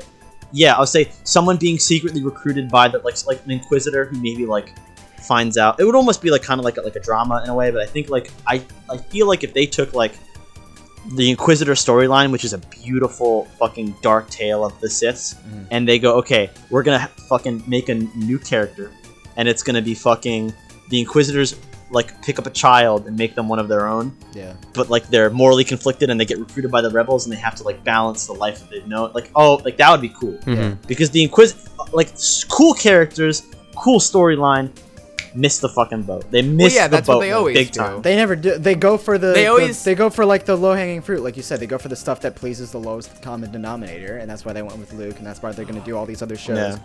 Although You know? I will say real quick, like, you know, people like me and people like Dylan and Casey, I don't know if you're caught up on any Old Republic sort of Not yeah, a Star Wars not canon. really. It's so funny because every single person I've talked to, because they're doing like, there's that one, what's it fucking called? Rangers of the Old Republic, I think is what it's Yeah. called. No, right? New Republic. They're not doing Old Republic with that. It's called New Republic. Rangers of the New Well, Republic. Rangers of the New oh wait, it's I the missed the Rangers Old of the New Republic. Republic? Oh my Yeah, god, I I'm, Old Republic. I'm assuming it's like the shit with like Filoni and like the other X-wing guy. yeah, but they are doing some like they're doing some I Old served Republic during related Alderaan. work. But it was really was funny 9 because years ago. everyone I've talked to who's like relatively caught up on their Old Republic lore, I don't think a single person who's like super invested in Old Republic is excited about the shows that they're doing. Yeah. Because no, but they're not doing basically, the Old Republic. Yeah, they're not. The same Yeah, way. they're not doing what we know. They're Yeah. doing like their Disney version of it Yeah. because they refuse. Like, you know, they threw out all the Legends canon. They threw out everything that was Old Republic related. They're like, none of that's canon anymore. Yeah. We're gonna do what we want, which is going to be way less complicated and way more streamlined and way less interesting. Yeah. I don't know. All I know is that I'm canceling my Disney Plus subscription because they didn't announce the Jar Jar spinoff, and you know Disney can True. eat shit and die for that. They were gonna True. do a Jar. They were gonna do a Jar Jar game show. They were gonna do a game show with like the guy who played Jar Jar, but they never did it. Miss, I'd love to help you. That poor man. I bet his life is terrible. Oh my god. Did you not? Have you guys never heard the stories that? Life ruined by George Lucas, I guess. Well, yeah. Did you guys not hear that? Like the actor, like he tried to talked kill about himself. Yeah. No, he like attempted suicide because Yeah. of how much hate he received because of the prequels. And I will say though, that is why Star Wars fans are the worst people on the Yeah, planet. that's true. That's so fucking true. I hate Star Wars. Like fans. the guy. I hate people, gamers. Car people, gamers, Star Wars fans. DC fans. Discord 5. admins. Oh, swap. Shit. Do I swap one for the other, or do I add a 6? Nah. It's 5. Keep it at 5. Discord admins is like the A tier. This is Swap- like the What S. type of car swap people? Because DC for I'm Discord becoming admin. one of those people. Like, are we talking like people who like fix, like people that are confident enough to fix their own car, or people who appreciate cars? That's the difference. People who never shut the fuck up about cars. Yeah. All right, all right. That's Like Casey, you're chilling. Like you're chilling. Think of like I'm in like the typical- very early stage. Yeah, think of the typical car guy. And I am gonna say Yeah. I You do messing have a with my lot of truck? friends. I do have a lot of friends who listen to this podcast who are going to text me after this gets released, and they're gonna say, "Yo, fuck you! You put car guys in with Star Wars fans." Yes, I did. Yes, we did. Oh boy. War guy. I did exactly that. Well, I was just nervous. I'm like, I'm becoming a car guy slowly, and I'm like, I don't. Well, not like that, but like. If you're like, if I don't you make wanna it get all, fucked up. if you make it like every aspect of your personality, and that's all you ever do. Oh, or not even talk close. About, I Not don't even like close. you, man. Just That's not with even about anything. Cars. It's about anything. Just with anything. Yeah. All right, I'm over talking about Disney. So Yeah. who's got something they wanna? Let's do like one more topic, I guess. Right? Any Yeah? stories, Yeah. anecdotes that anyone has to end the episode with? Like We had Hanukkah. Hanukkah happened. Well, do we? Wait, no, I need to show my fucking menorah. I still have it Oh right yeah, here. please Yeah, put menorah. Adam's menorah on screen. So yeah, I mean, I- I can show it right here, but we can also put a picture up later. Oh, we're gonna put a picture of it. We'll Yeah, put a we glory didn't shot. really Oh, name this. No, yo. well, we did, but like we forgot the name. But this is it. It's got some hoop That's earrings. fucking lit as shit. This is the It's mouth. adorable. Yeah. I like how he's got Got a little hoop bird. earrings. You a talked little bird about on the that tail. in a previous episode of the show, didn't you? Isn't that the menorah that you Oh talked yeah, about? no, and the shit that you found in we your totally house? did. Yeah. Yeah. Yeah, we brought up the goofiest looking menorah in all of history. Yeah. Yeah. But It looks like a Wallace and Gromit character. I love it. It does. Yeah. With his big old teeth out. It looks like fucking Gromit. Yeah, love that shit. The moon is made of cheese. We forgot the crackers, Gromit. oh god,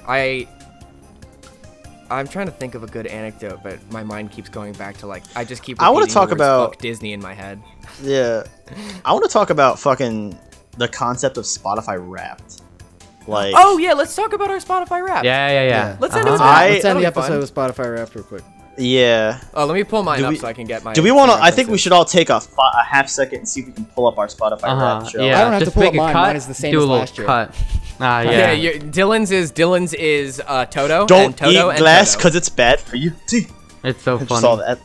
It's so funny. You know, Guys, Uh, can't get Maria copyright said- struck. What's it called? 100 gigs doesn't really show up in any like significant place on my rap. No, that's not true. Wait, is that true? So true. No, it's true. yeah, no, it's true. So fresh and so but clean. I listen to a lot of 100 gigs. That's Oh all my I'm gonna God. say. All right. I think like the concept of Spotify Wrapped is just so fucking it's Mhm. genius. But it's like it's like for people who the way that Spotify tracks like music listening and stuff for people who like me who I listen to a certain type of music in like high school and my taste has evolved slightly. Yeah. But for some fucking reason, I don't listen to them that much. But for some fucking reason, Panic at the Disco is still like my number one artist, or like it's up there in my top 5. And I'm like, I love them. And I get that like it's like that's another low hanging fruit. It's like Panic at the Disco. It's fucking like old Panic is epic. Yeah. Don't shit on like new Panic. Yeah, no. I'm not a fan of, but old Panic. Well, that's my point. That's my point. You can't even say they when it comes to new Panic because it's just Brendan Urie. Yeah, absolutely. And he just gets like a live band to perform with him. But it's so hard for me to like escape that shadow, and I don't know how Spotify does it. So I shit on Spotify Wrapped because I feel like it gets some of my tastes wrong, and I physically am unable to believe some of the things it says. I'm like, there's no fucking way I did that. However, it did absolutely get something right. Is that I played there's a group called Auto Heart, which I'm not like head over heels for because I don't even listen to all of their music, but they released this one album called the Punch album, and it's got a bunch of songs that are really fucking amazing. Moscow, Anniversary, the Sailor song, fucking those are my favorites. But there's a song called Anniversary, and it's about sticking with somebody throughout like anything. Like you're like people like there's like doubt in a relationship. It's like, but I'm in love with you. I discovered that song. I discovered the group from my ex-girlfriend Hannah, and I discovered that song the week that we broke up. Right. And it was literally, and I thought that things were going great, and then things weren't going great. I literally listened to that song. Apparently, Spotify says I streamed it over 60 times, and I'm like, damn, I was going through some shit, but it's a fucking great song, and I'm like, oh, we love to see that. And Auto Heart, because of me listening to that over and over again, a bunch of it became like one of my top artists. Yeah. And it was like mind blowing. I was like, damn, they got that right. But it was also like, there's no fucking way. I do want to bring up something funny in terms of like listening to a song an absurd amount of times. It's not too absurd, but it was funny. My top song for this year was a little ditty called Lady Brown by Nujabes. Really? Which I discovered. I didn't even know who Nujabes was. And for those of you who don't know, he's a Japanese music producer who worked with like a bunch of different rap artists, and he created these albums, Model Soul. I'm forgetting the name of his other album because I'm a moron. He's since passed away, but he is extremely talented, and I listened to Lady Brown about, I think, 149 times I streamed it. And it was funny because it says on my Spotify thing, it says your first stream May 21st, and then it says your 100th stream May 22nd. Damn, son. I listened to this song like religiously. That's fucking funny as shit. And also I do want to just say what my top genres were, because it's funny, because they're basically all the same. It was indie rock, indie pop, and pop. Like basically all the same words, just rearranged, was all of my my genres, because I apparently really don't like to expand. Being in the apartment, yeah, that makes complete total sense. Listening to like what I would play on the weekends and stuff, it makes complete sense. Hey, I have been told though that my music is really good putting it on in the background at a party and not actually paying attention to the music, and I was like, I'll take it. Yeah, I'll take it. I like it both ways. I like your music taste a lot. Thank you. Yeah. Honestly, my taste in music is just like a combination of everybody else I know's music taste. I'm not. I feel like that's everyone. I feel like that's a little bit me though, except for like country and metal, two things I've really struggled. Metal I'm working on. I have a lot of friends who listen to metal, who thoroughly enjoy it, and they're really working their damnedest to help me get into it, and I'm getting there. I will never be convinced on country music anything other than like Johnny Cash and Dolly Parton and Glenn Campbell and like all like the old school classics. Those old school classics, Dolly Parton, Johnny Cash, Glenn Campbell, that old school country will always be there for me. John Denver, like everything will be there. That they're bad. However, modern country makes me want to throw my head into a wall. I grew up on modern country. I did don't I. listen. I And I don't hate listen to modern. I don't listen to modern country like with other people. But like, if I'm driving, like my mom will put it on and like I'll sing along. And I'm surprised, even though I don't listen to it very often, I surprisingly know a lot of words to a lot of various modern country songs. And I'll sing, and like if I'll put it on when I'm driving. Country music can only be listened to while driving, and no one can ever change that opinion. You if you're fucking listening to country That's music true. and you're not driving a car, Yeah. you're like, I'm putting you in a fucking psych ward, because you can't enjoy country music if you're not driving a motor vehicle. Just sitting Like- down doing homework, listening to country music. Like, I'd fucking shoot you in the back of the man, head. this gonna make me go driving to my pickup real quick. But yeah, no. Yeah, I want to talk about. sister in my big green tractor. The first I genre just- of music I I learned love how to it. sing I was love country making music. fun of it. Adam, what's your rap look like? So Yeah, I, what? Give us some insight. I want to talk about my what's it called? My top artists and some of the songs that are on my top 100 playlist. So I'm gonna do ascending order. So number 5. Adam, is- wait, before you start, I think we should all do our top 100. Yeah. And we should all find a couple that we think are interesting, and Yeah. then we'll go around. But Adam, start. I agree. So ascending order, we've got Churches, Bjork, King Crimson, Kanye West, and King Gizzard and the Lizard Wizard, of course. A it's- truly diverse lineup. Yeah. Beautiful. It's a bit of a crime that Carly Rae Jepsen's not on here. It's almost a crime that Psy is not on here, but you know what? I'll take it. I think I've got a good lineup. Psy is really good. Shut up. That's all I gotta say.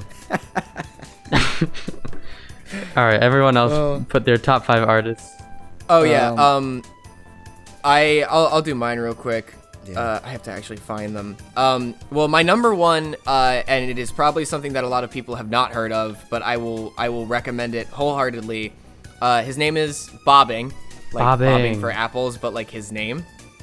But his name? Yeah, like his name is Bob. So his artist name is Bobbing. It was funny. I didn't even realize Bobbinga. he was my top artist.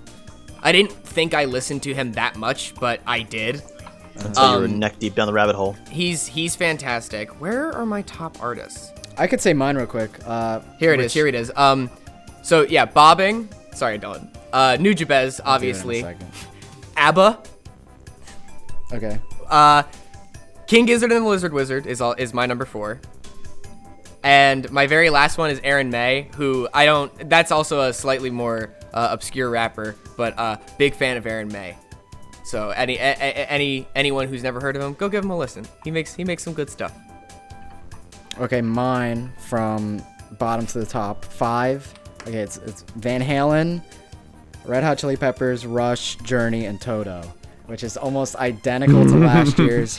Swap Red Hot Chili Peppers out with Queen, and that's last year's list. Because I've been listening to a lot of new artists on YouTube, like while I have another tab open listening to on YouTube, like the new Miley album, Dua Lipa, a lot of ABBA I listen to now. Is it Oh, Dua what a Lipa or surpri- Dua Lipa? I don't know. Lipa sounds better. Duolingo. But I ended That's up how I defaulting pronounce Lipa. I am not surprised in It's the slightest Duolingo. that Dua Lipa is one of your favorite modern pop. I'm not surprised You didn't that do she's your one of your Spanish favorite modern lesson. pop artists. No, I'm only calling her Duolingo now. That's hilarious. Oh my god. That's so funny. Casey, who were your top 5? Yeah, I'm not. I actually. So this isn't indicative of a music taste, because I don't know. I went on a couple car trips and left my Spotify on, and like I said, I was talking about this earlier, and that's why I think one of the things that Wrapped is like good and bad. My top 5 artists are in this order: Panic, Autoheart, All Time Low, Joji, and Cave Town. I can stand by Joji. I fucking love Joji. I don't care that Joji's he's up there. great. Panic, I'm weaning off of. Autoheart, I fucking fell in love with this year. It's a little bit kind of sad boy shit.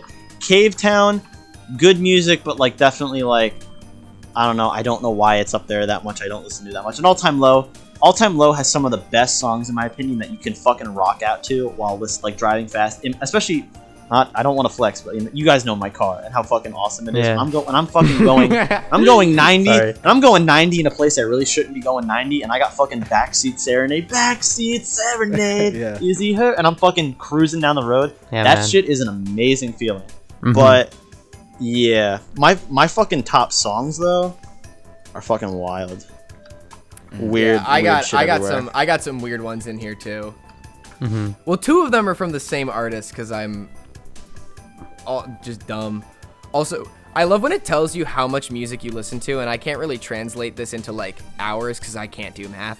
But I apparently listened to 91,292 minutes of music this year. Oh, how the fuck? I don't get how people have so many fucking numbers. I listen to like 7,000 minutes or whatever of music. Oh, you don't even know. I've discovered over 1,000 new artists this year. That's nuts. I discovered 37. I discovered I don't know how many, but it was like you listened to 400 something artists this year. I'm like, that's pretty good, I'd say. I listened to 2,445 for a guy who doesn't have total. premium, like for a guy who doesn't buy premium. Yeah. Go for it. I get like I have like ADHD when it comes to music because I just like I constantly am always looking for new music because I never want to be like stuck listening to the same things. Yeah. I no matter how much I love a band, like, you know, I'll still profess, and I'm gonna admit this on the podcast, and I'm just gonna take whatever hate comes my way.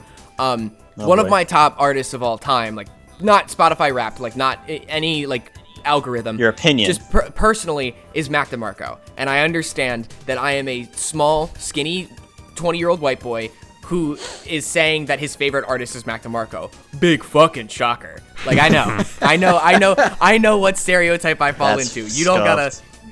You don't gotta tell me. But I don't know. Even him, like I've waned off his music a little bit in the past year because I always want to look for new stuff. And it's funny because I talked to my brother, and he's like 12 years older than I am, and we'll like be talking about it. And I'm like, yeah, I always check my Spotify Discover weekly. Like I'm always adding new stuff.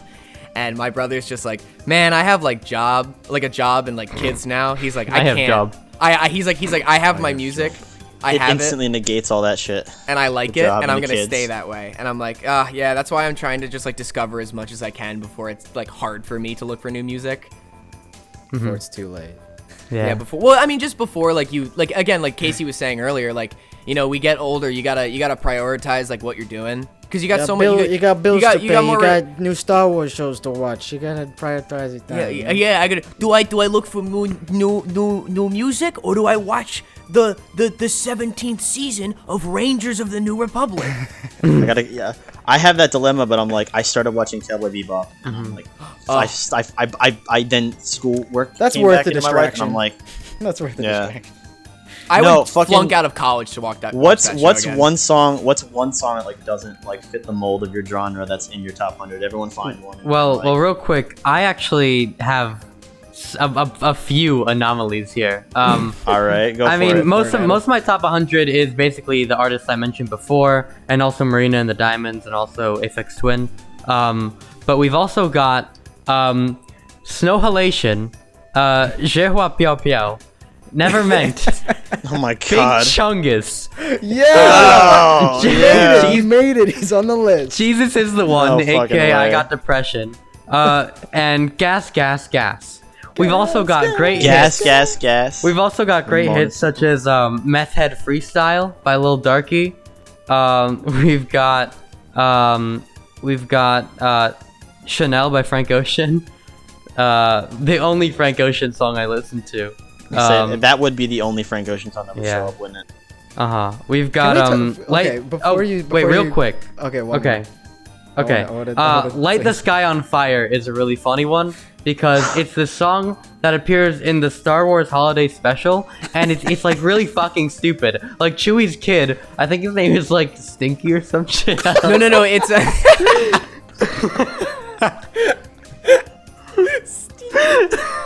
It's something like that. That sounds about right to me. It's something like Stinky, but he gets his gift for Christmas or something, and like he opens it, and like it's like this miniature stage, and like there's this purple projection that goes onto it, and it's the band Jefferson Starship, and then they play their song "Light the Sky on Fire," and it's great. The drummer has lightsaber drumsticks that look like dildos. It's the best. So Jefferson Starship is official Star Wars canon. Yeah, yeah, That's yeah. amazing.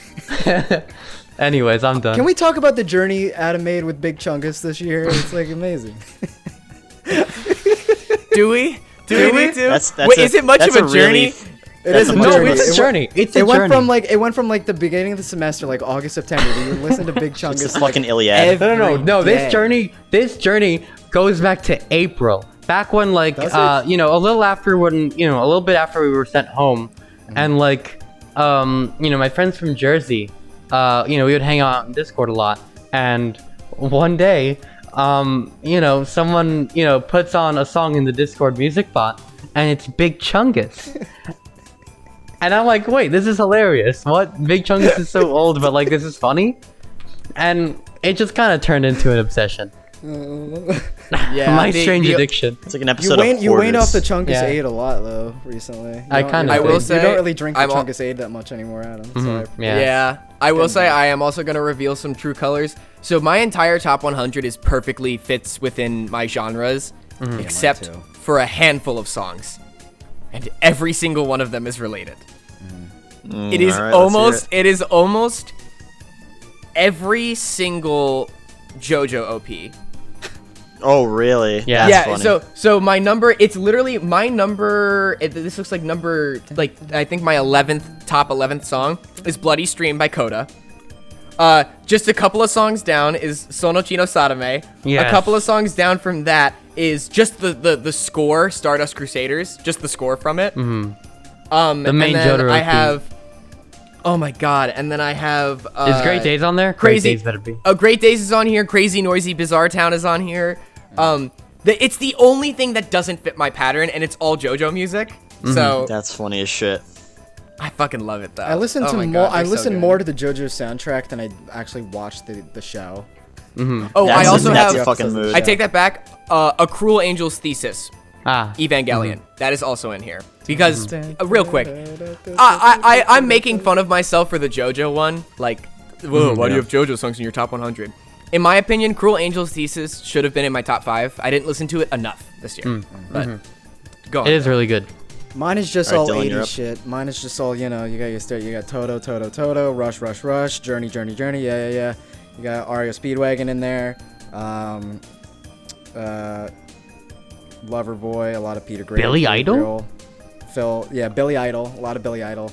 Yes. Tell by the hair. Just a lot of like 80s shit, a lot of Bowie. It's stereotypical, just 80s. Like Yeah. 80s everything. I just listen to my 80s playlist a lot. I have like Got hundreds of songs in there. Here's Aileen's playlist. I will No. say. Yeah, like do you I have no and you outliers. don't do you have no outliers? No. That's funny. Everything Casey, fits what are your perfectly. weirdest outliers on your so on your rap? so as much as I love a lot of Boring. different genres of music, I think the ones that like the genres that I specifically stick to is like kind of poppy, pop rock, indie stuff sometimes. But I'm a deep fan of the some like older classic rocks, and in this slew of like fucking like Weezer and like emo-ish bands like fucking We the Kings and Check Yes Juliet and fucking Cave Town and Matchbox 20. That struck me in the nostalgia right there. Yeah. You said Matchbox. Fucking back. the Great Escape, Boys Like Girls. That fucking song is on here.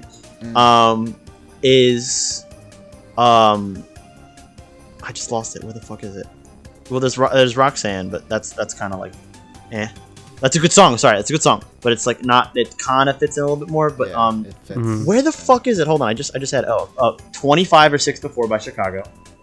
Yes, that's an Like excellent choice. honestly, That doesn't fit. though. the solo riff in that song is it rivals fucking the riff in fucking Freebird in my opinion. Like Ooh, it's not better, but it's like it's Hot take. I think it's close. smoking hot take. But okay, that song and then Wait. the fucking not the instrumental, the real song, the original song for the the opening of MASH. Bum, bum, bum, bum, bum.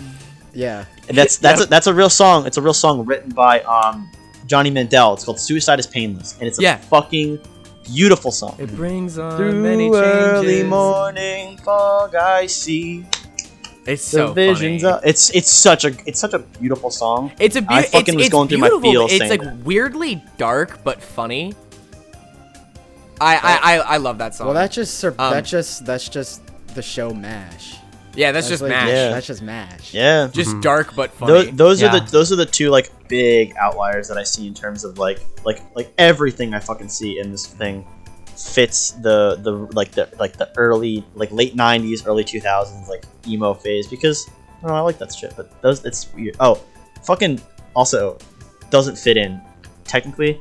Fucking Dr. Worm by They Might Be Giants literally became one of my favorite songs of all time over this year. Yeah. That one I think is a little bit of an outlier that I didn't even mention. It's my second. That is a good song. It's my second top song of the year. Yeah. Dr. Worm by They Might Be Giants. Such a underrated group. They do some funny shit. They do some funny ass music shit. Jack went on some love- LSD for a second. Yeah, you have a little RGB going on. in your Oh face. yeah. I was going through my Spotify Wrapped, and I yeah. was just like rapid clicking. I just love that. It was so funny that it's like weird. Like my list is weird indie artist, like rap music, and then like my fourth is like weird experimental like psych rock with King Gizzard, and then like Aaron May, which is another rap artist, and sandwiched between all of those, ABBA. They're just perfect They in really my are. ABBA humble sandwich. opinion. Yeah. They're The actually winner so takes it fucking all. good. Yeah. Ugh. I'm done gushing. How do you feel My about friends are obsessed with ABBA. You love ABBA. How do you feel about Mamma Mia? It's grown on me in recent years. I was not a very big fan of Mamma Mia before. I remember it was like, that's like a girly thing. That's like thing that's the No, musical that girls like. Ew, musical, And then I discovered I had some people in my life who really just sat me down and they said, Jack, you're being a bitch. Watch Mamma Mia. And I finally watched it. And I enjoy it. I think Mamma Mia is very fun. It's harmless. And I think people who don't like it, I understand it. But don't be me. Don't be an asshole about it. Mamma Mia is fun as shit. Yeah. Well, Do we just end the episode on Yeah. that? Go Yeah. watch Mamma Mia. go watch Yeah. Mamma Mia. That's your homework. That's your We've been homework. talking That's your for homework almost for- 2 Yeah, that's a good- freaking hours that's a good about parting Star thing. Wars Wait, and can I Spotify. add a second piece of homework? Listen to the Chumbawamba cover of Her Majesty by the Beatles. Yeah. Yeah, that's yes, homework. I agree with that. You know what? We'll link that. Yeah, we'll link that. Well, You also have to link fucking all the other stuff. Yeah, we gotta link a lot of shit. Well, we one have- bloody we have a one few bloody things. evening. Oh Yeah, yeah. It's on the same We didn't channel. even touch. Did we even touch on that? really. We can That get was into something it we later. planned on talking about. We'll do like a we should do like a live stream in the future where we just like We should get sit like a down. round table with Yeah, everybody. we'll do like a round table. Yeah. We'll get like Yeah. once people are back together, we'll do I like a think- little round table with all of our actors. But yeah. I think that would be a good idea, but I think we should hold off on doing that. You want to know why? Because I know me personally, I have some ideas that are cooking in the crock pot. I don't know that other people in our friend group have I like ideas cooking in the that crock pot. phrase. Guilty Let's as charged. let's Guilty as charged. let's wait until we all put out, not all, but like I think a live stream dedicated to One Bloody Evening in the cast would be very fucking cool. But also, I think that if Disney we had Plus fucking- Gallery, the Retrogrades. Yeah. Like we we'll- talk, we sketches. talk, we show our fucking, we each, like, if we probably like midway through this upcoming semester, we'll all probably have some Well, ideas yeah, in the let's- works, or be I- done. Let's wait. I agree get that with shit Casey. building. Let's put out some more content before we just start sucking our own dicks. Yeah. I don't. Am I a retrograde? Am I a retrograde? Of course. You're an honorary Wow. Retrograde. This is If you're on an the show, you're a expansive Retrograde. network. Yeah. This is an expansive network that's not The owned extended by universe. anyone. You're part of the Yeah. Retrograde canon? family. Yeah, Am you're I you're part of canon now? the You're you're part of the canon, dude. RCU. You're Yeah. part of the RCU. Yeah. The RCU. You're gonna get your Oh own my show. goodness. You're getting your own Yeah. show. I'm gonna get my Greenlighting own a show on Disney Plus. Yeah. Casey It's gonna have Rizzo no budget. fucks with Yeah. Lizzo. I don't know. It's gonna be written by an extra from the fucking Walking Dead. They're gonna pull a random extra. Yeah. Like, listen, you It's can gonna have be a show. written by Jeans. They're gonna give guy you no from budget. Mandalorian. That guy, the Jeans guy that they digital. It's gonna have one good writer, but he's gonna only get to work with like 2 episodes Yes. in season 2. Only in season 2. Yes. You know. All right. Well. And Alright. they're not gonna be concurrent either. They're gonna be random. Like they're gonna be like the 2nd episode and the 5th one. That's it. Yeah. All right, Casey. right. Thank you for coming All right. on. Yes. Yeah. I Thank you. much appreciate it. Thank you, boys, for sitting down and we talk about shit for It's been a minute. Have a been good wrapping one, up guys. 2020. Check out HunyT. Check out Bread's Crumbs. Check out One Bloody Evening. Check out some other things that we have said. Yeah, link in the notes below. Link in the description.